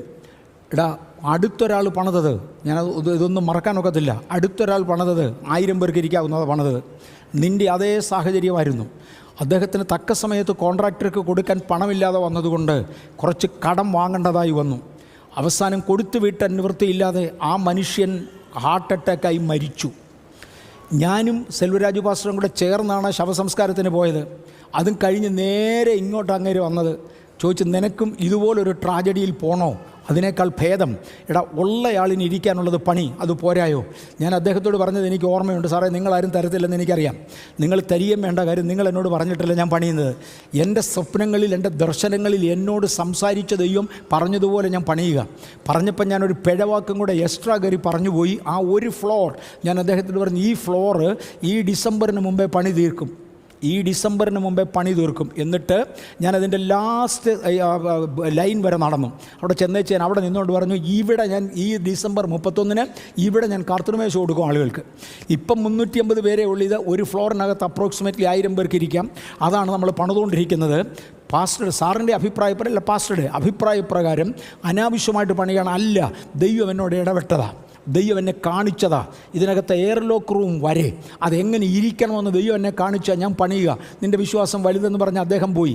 എനിക്ക് തോന്നുന്നത് സെപ്റ്റംബർ മാസത്തിലായിരുന്നു, 2090 സെപ്റ്റംബർ മാസത്തിലായിരുന്നു ആ ബിൽഡിങ്ങിൻ്റെ ഡെഡിക്കേഷൻ. എത്ര പേർ ഓർക്കുന്നുണ്ട്? ഓർക്കുന്നവരുടെ കൈയൊന്ന് കണ്ടോട്ടെ. കൈ ശരിക്കും ഉയർത്തല്ലേ, നമ്മൾ അങ്ങും ഇഞ്ഞൊക്കെ ഉള്ളൂ, പഴയ ആളുകൾ വളരെ കുറവാണ്. Price the Lord. അതിനായി ദൈവത്തിന് സ്തോത്രം. കൈ താത്തിട്ടുണ്ട്. 1990 സെപ്റ്റംബർ മാസത്തിലായിരുന്നു ആ കെട്ടിടത്തിൻ്റെ ഉദ്ഘാടനം കഴിഞ്ഞു. ആ ഡിസംബർ 31 ആയപ്പോൾ ലാസ്റ്റ് ലെവലിൽ വരെ ആളുകൾക്ക് കർത്തൃമേശ കൊടുക്കാൻ കർത്താവ് ഇടയാക്കി. ചില വെളിപ്പാടുകൾ കർത്താവ് തന്നാൽ അതിനകത്ത് ഗർഭനാശം ഉണ്ടാകത്തില്ല. നിൻ്റെ വെള്ളം ഞാനൊന്ന് അനുഗ്രഹിച്ചാൽ, പ്രൈസ് ദി ലോർഡ്, മനസ്സിലായോ? നിനക്ക് ഗർഭനാശം ഉണ്ടാകത്തില്ല. ചിലരുടെ ഹൃദയക്കണ്ണുകളിൽ ദൈവമിട്ട കാഴ്ചപ്പാടുകൾ, നിങ്ങളുടെ ഭോഗങ്ങളിൽ ചെലവിടേണ്ടതിന് വല്ലാതെ യാചിച്ചാൽ ഒന്നും കിട്ടത്തില്ല. ഓൺ ദി അതർ ഹാൻഡ്, ദൈവത്തിൻ്റെ പദ്ധതിയിൽ ദൈവം പിടിച്ചുയർത്തുന്ന വ്യക്തികളെ, ദേശത്തൊരു പ്രവൃത്തി ചെയ്യുവാൻ ദൈവം നിയമിക്കുന്ന വ്യക്തികളെ, ഈ സെപ്റ്റംബർ മാസം 13-ാം തീയതി ദൈവം നിങ്ങളിൽ ചിലരോട് ഇടപെടട്ടെ. ആ ഇടപെടുന്ന കാഴ്ചകളുണ്ടല്ലോ, അതിനകത്ത് ഗർഭനാശം വരത്തില്ല. കാര്യം ഞാൻ നിൻ്റെ വെള്ളത്തെ അനുഗ്രഹിക്കാൻ പോവാ. അമേ നഗാസിയാര അബ്ദന വാർദസിയാര, ഞാൻ നിൻ്റെ വെള്ളത്തെ അനുഗ്രഹിക്കാൻ പോകാ. ആമേൻ, ഞാൻ നിൻ്റെ വെള്ളത്തെ അനുഗ്രഹിക്കാൻ പോകാ. പ്രവാചകന്മാർ തയ്യാറായിക്കോ. ദൈവം തരുന്ന പ്രവചനങ്ങൾ ദയവായി ദൈവദാസിദാസന്മാരെടുക്കണം. പ്രവാചകന്മാർ തയ്യാറായിക്കോ. നീ കാണുന്നതല്ല കൊണ്ടല്ലോ നിൻ്റെ ഹൃദയക്കണ്ണിലെ കാഴ്ചകൾ നിനക്ക് ഗർഭനാശം ഭവിക്കയില്ല. അതുണ്ടാകുന്നവൾ നിൻ്റെ ഇടയിൽ കാണത്തില്ല. കാര്യം ഞാൻ നിൻ്റെ വെള്ളത്തെ അനുഗ്രഹിക്കാൻ പോകുകയാ. യേശുവിൻ്റെ നാമത്തിൽ ജനത്തിന് ഗർഭനാശം വരാതെ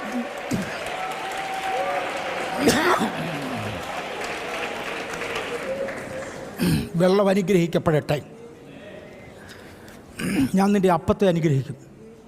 നിനക്കാരോഗ്യം ഉണ്ടാകും. നീ ചമ്മിച്ചതഞ്ഞ് നടക്കേണ്ട കാര്യമില്ല.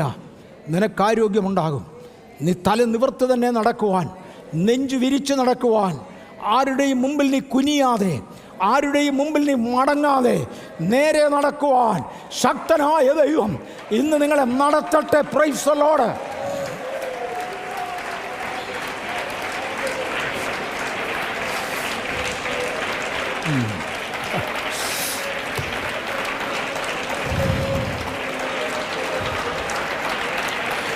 ആമേൻ.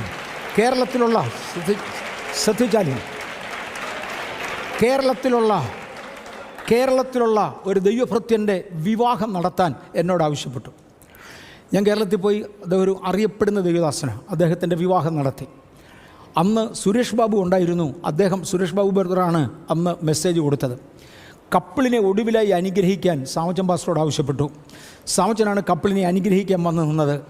നിങ്ങൾ പ്രാർത്ഥിക്കാം എന്ന് സാമച്ചൻ പറയുകയും ഈ ദൈവദാസനും ഭാര്യയും രണ്ടുപേരും കൂടെ അങ്ങ് മുട്ടുകുത്തി.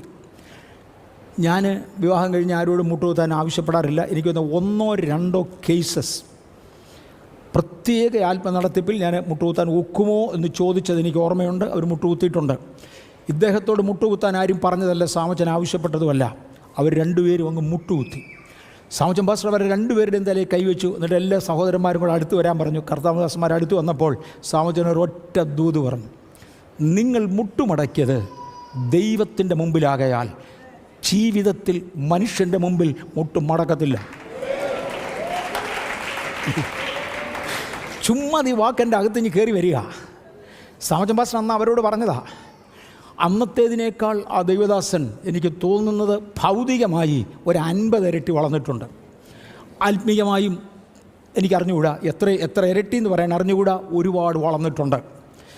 എന്നോട് കോണ്ടാക്റ്റ് ഉണ്ടോ ഇല്ലയോ എന്നുള്ളത് രണ്ടാമത്തെ. അദ്ദേഹത്തെ നടത്തുന്ന ദൈവവും അദ്ദേഹം നടക്കുന്ന ദൈവമുമ്പിലുമാണ്. അവർ തമ്മിലുള്ള ബന്ധം മാത്രം എനിക്ക് അറിഞ്ഞാൽ മതി. ഞാൻ ഈ വാചകം കണ്ടതാ, ഇന്ന് പകൽ പെട്ടെന്ന് ആ വാചകം എൻ്റെ മുമ്പിൽ കയറി വരുന്നു. ആത്മാർത്ഥമായി ദൈവസന്നിധിയിൽ സറണ്ടർ ചെയ്യുന്ന ദൈവ പൈതലേ, നിങ്ങൾ മനുഷ്യൻ്റെ മുമ്പിൽ മുട്ടുകുത്തത്തില്ല. ഞാൻ നിൻ്റെ അപ്പത്തെ അനുഗ്രഹിക്കും. ഞാൻ നിൻ്റെ അപ്പത്തെ അനുഗ്രഹിക്കും. ഞാൻ നിൻ്റെ അപ്പത്തെ അനുഗ്രഹിക്കും. യേശുവിൻ്റെ നാമത്തിൽ സെപ്റ്റംബറിൻ്റെ അനുഗ്രഹം എൻ്റെ ജനത്തിൻ്റെ മേൽ ഇറങ്ങി വരട്ടെ. സെപ്റ്റംബറിൻ്റെ നന്മകൾ എൻ്റെ ജനത്തിൻ്റെ മേൽ ഇറങ്ങി വരട്ടെ. ഞാൻ നിൻ്റെ അപ്പത്തെ അനുഗ്രഹിക്കും. ഞാൻ നിൻ്റെ വെള്ളത്തെ അനുഗ്രഹിക്കും. Price the Lord. ഇന്ന് പകൽ അനുഗ്രഹിക്കുന്ന ദൈവം നമ്മുടെ നടുവിലുണ്ട്. മറക്കരുത്, കറക്റ്റ് ചെയ്ത ശേഷം അനുഗ്രഹിക്കത്തുള്ളൂ. എൻ്റെ ദൂതനെ നിൻ്റെ മുമ്പിൽ അയക്കുക. അവനറിയാം നടക്കേണ്ടത് എതിലെയാണെന്ന്. അവൻ വെക്കുന്ന ചുവട്ടടിയിൽ തന്നെ കാല് വെച്ചോണം. അവൻ പോകുന്ന വഴിയിൽ തന്നെ കാല് വെച്ചോണം. എൻ്റെ ഇഷ്ടമൊന്നും മിണ്ടരുത്. അതിനുള്ള റൈറ്റ് എനിക്കില്ല. കാര്യം ഞാൻ വിലയ്ക്ക് വാങ്ങപ്പെട്ടവനാ. ഞാൻ യേശുവിൻ്റെ രക്തത്താൽ വിലയ്ക്ക് വാങ്ങപ്പെട്ടവനാകയാൽ അവൻ്റെ വഴിയിൽ നടന്നേ മതിയാകെയുള്ളൂ. ഇന്ന് പകൽ അങ്ങനെ നടക്കുന്നവർക്കായി സ്തോത്രം. കാട്ടുമൃഗങ്ങളെ അകറ്റും, ശത്രുവിനെ അകറ്റും, ബാധകളെ അകറ്റും. ഓരോ ഏരിയ അത് എടുത്ത് പറയുന്നത് കാണാം. ഞാൻ നിൻ്റെ ദേശം ചെങ്കടൽ തുടങ്ങി ഫെലിസ്ത്യരുടെ കടൽ വരെയും മരുഭൂമി തുടങ്ങി നദി വരെയും ആക്കും. ദേശത്തിലെ നിവാസികളെ നിങ്ങളുടെ കയ്യിൽ ഏൽപ്പിക്കും.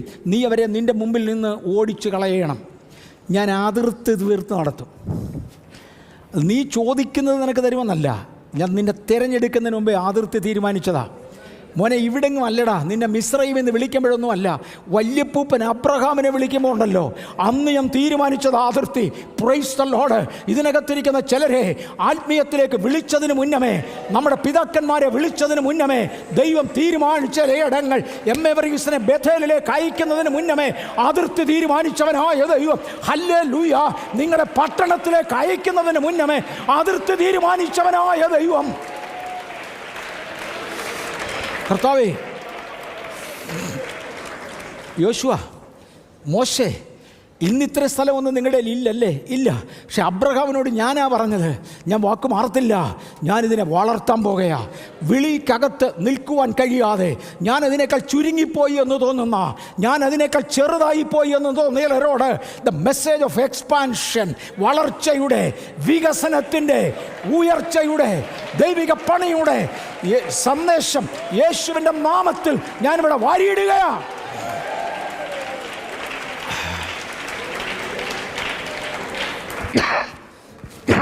ഇനിയൊരു ദൈവിക പകർച്ചയ്ക്ക് വേണ്ടി ഞാനിഞ്ഞ് പുതിയ നിയമത്തിലേക്ക് വരിക. വാക്യം വായിക്കാനൊന്നും പറ്റുകയില്ല. എന്താ പറഞ്ഞ്, എന്നിൽ വിശ്വസിക്കുന്നവൻ ഞാൻ ചെയ്തതിനേക്കാൾ അധികം ചെയ്യും. യേശു ചെയ്തത് എന്തോ എന്ന് ആദ്യം ഒന്ന് നോക്കാം. നമുക്ക് യേശുവിൻ്റെ മാതൃക ഒന്ന് കാണാം. യേശുവിൻ്റെ മാതൃക കണ്ടേച്ചു വേണം പാൻ. പുതിയ നിയമത്തിൽ യേശുവിൻ്റെ മാതൃക എന്നൊരാശയം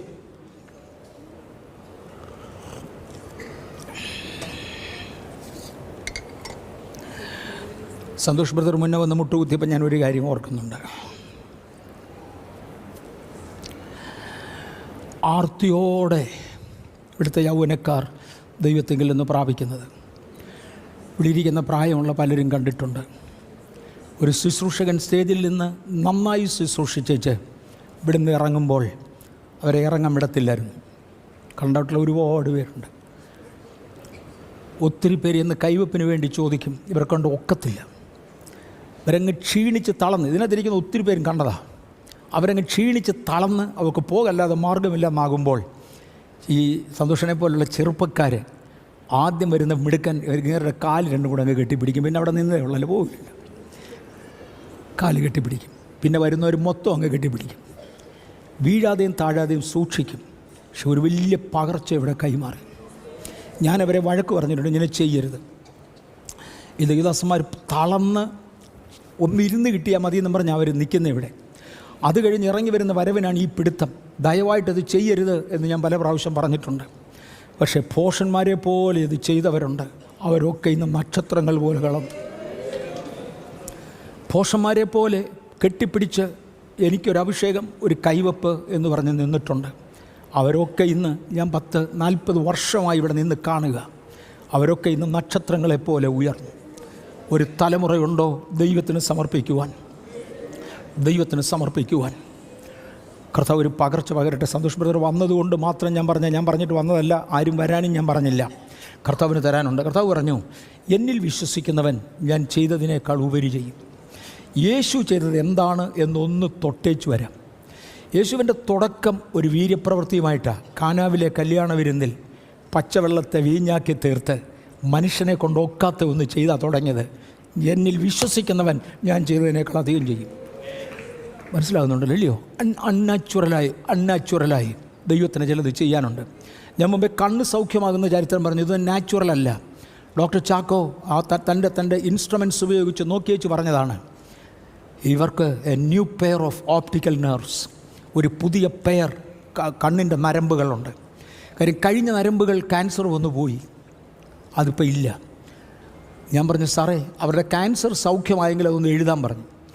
അദ്ദേഹം എന്നോട് പറഞ്ഞു, അവർക്ക് ക്യാൻസർ ഉണ്ടായിരുന്നെന്ന് കാണിക്കുന്ന ഒരു സർട്ടിഫിക്കറ്റ് ആദ്യം എന്താ?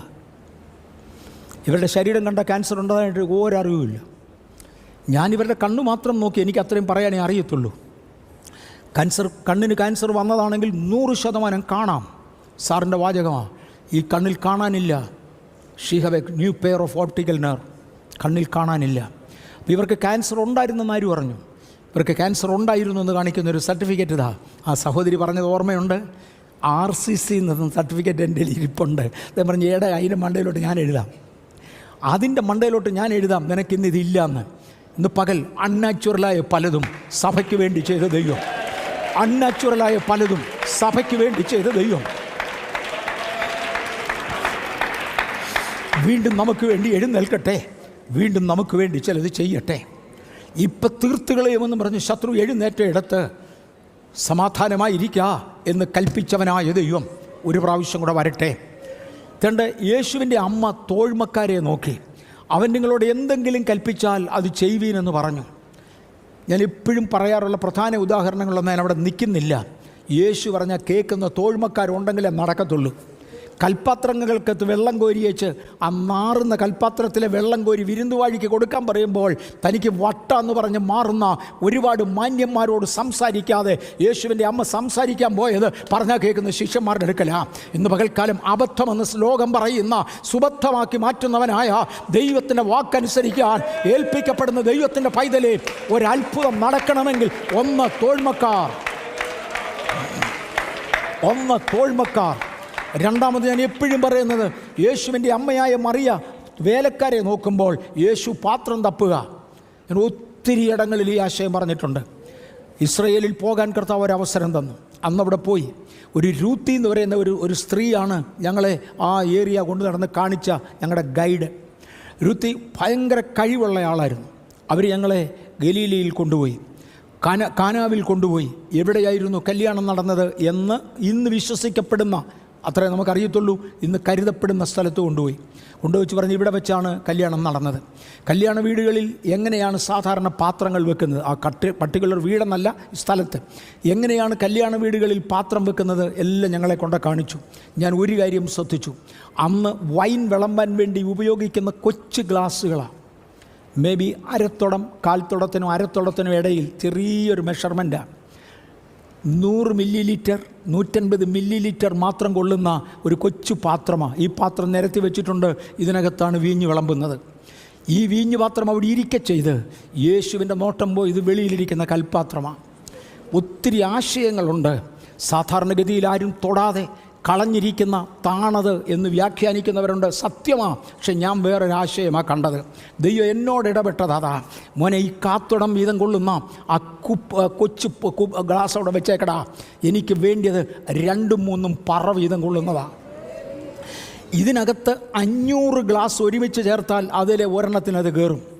തലവേദന പൊറുപ്പിക്കാൻ ദൈവത്തിന് കഴിയുമെന്ന് വിശ്വസിക്കുന്ന കുട്ടിപ്പാത്രങ്ങളോടെ വെച്ച് മരിച്ചവർ ഉയർക്കുമെന്ന് വിശ്വസിക്കുവാൻ കഴിയുന്ന വൻപാത്രത്തിലേക്ക് തിരിയും.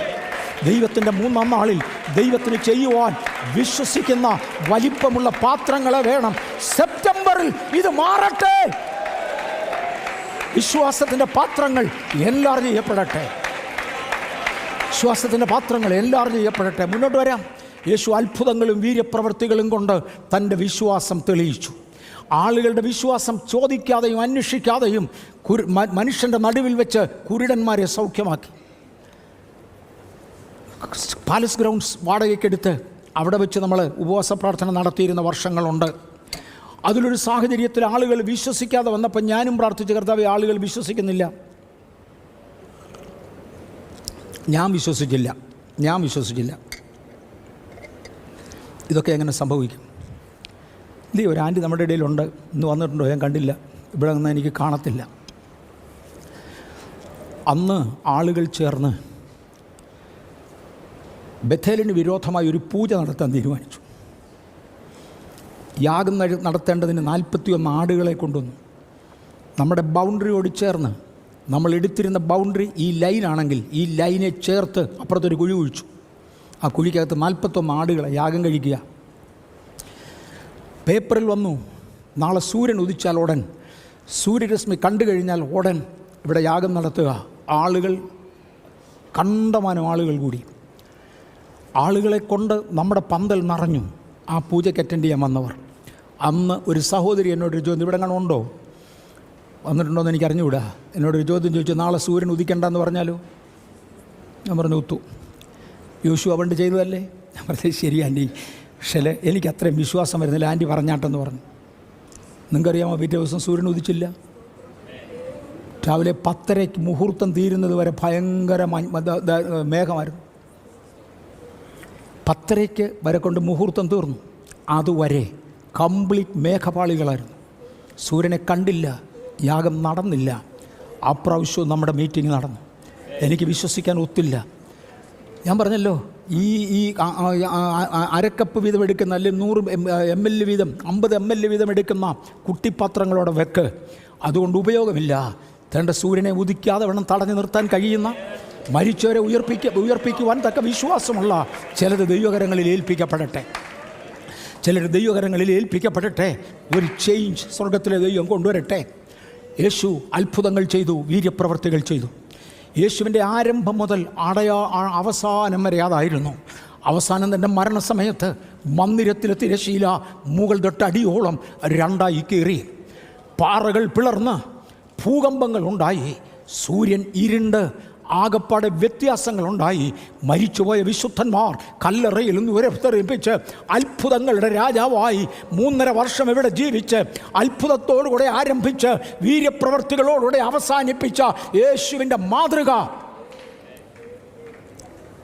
സഭയുടെ മാതൃകയോ? കർത്താവിൻദാസൻ നന്നായി തൊട്ടു. വീര്യപ്രവർത്തികളിൽ സഭ നിന്നു. പത്രോസിൻ്റെ നിഴലിട്ട് രോഗികൾ സൗഖ്യമാകുവാൻ രോഗികളെ കൊണ്ടിടുന്നത് കണ്ടു. ബഥേലിലത് കണ്ടതാ. നമ്മളെങ്ങും അന്വേഷിക്കാൻ പോകണ്ട, കണ്ടതാ. ആ ദൈവം ഇന്നും ജീവനോടുണ്ട്. നിഴൽ വീഴുന്ന രോഗികൾ സൗഖ്യമാകുന്നത് ഞാൻ കണ്ടിട്ടുണ്ട്. നിഴലില്ലാതെ അടുത്തൂടെ പോകുമ്പോൾ രോഗികൾ സൗഖ്യമാകുന്നതും കണ്ടതാ. നമ്മളിൽ പലരും കണ്ടതാ. അതുകൊണ്ടാണ് കണ്ടവരെ ഞാൻ എഴുന്നേൽപ്പിച്ച് നിർത്തിയത്. കാര്യം പുതുതായി വരുന്നവർക്ക് ആ പഴയ സാക്ഷികളുടെ സാക്ഷ്യം ഏറ്റവും പ്രയോജനമാണ്. അതായിരുന്നു അപ്പോസ്തലന്മാർ. സഭയോ? സഭയിൽ അത്ഭുതങ്ങളുടെ വീര്യപ്രവൃത്തികളുടെ കൂമ്പാരമായിരുന്നു. തൻ്റെ മന്ത്രവാദികൾ അവരുടെ മന്ത്രവാദ പുസ്തകങ്ങൾ ചൂടുകല്ലാതെ മാർഗമില്ല. കാര്യം വെച്ചുകൊണ്ടിരുന്നിട്ടൊരു സാധിക്കാനില്ല. ദൈവപ്രവൃത്തിയുടെ മുമ്പിൽ ഒന്നും ആകത്തില്ല. ഇവിടെ നിർത്തട്ടെ. ഇന്ന് പകൽ ക്രിസ്തീയ മാതൃക പിന്തുടരുവാൻ നമുക്കൊന്നുകൂടെ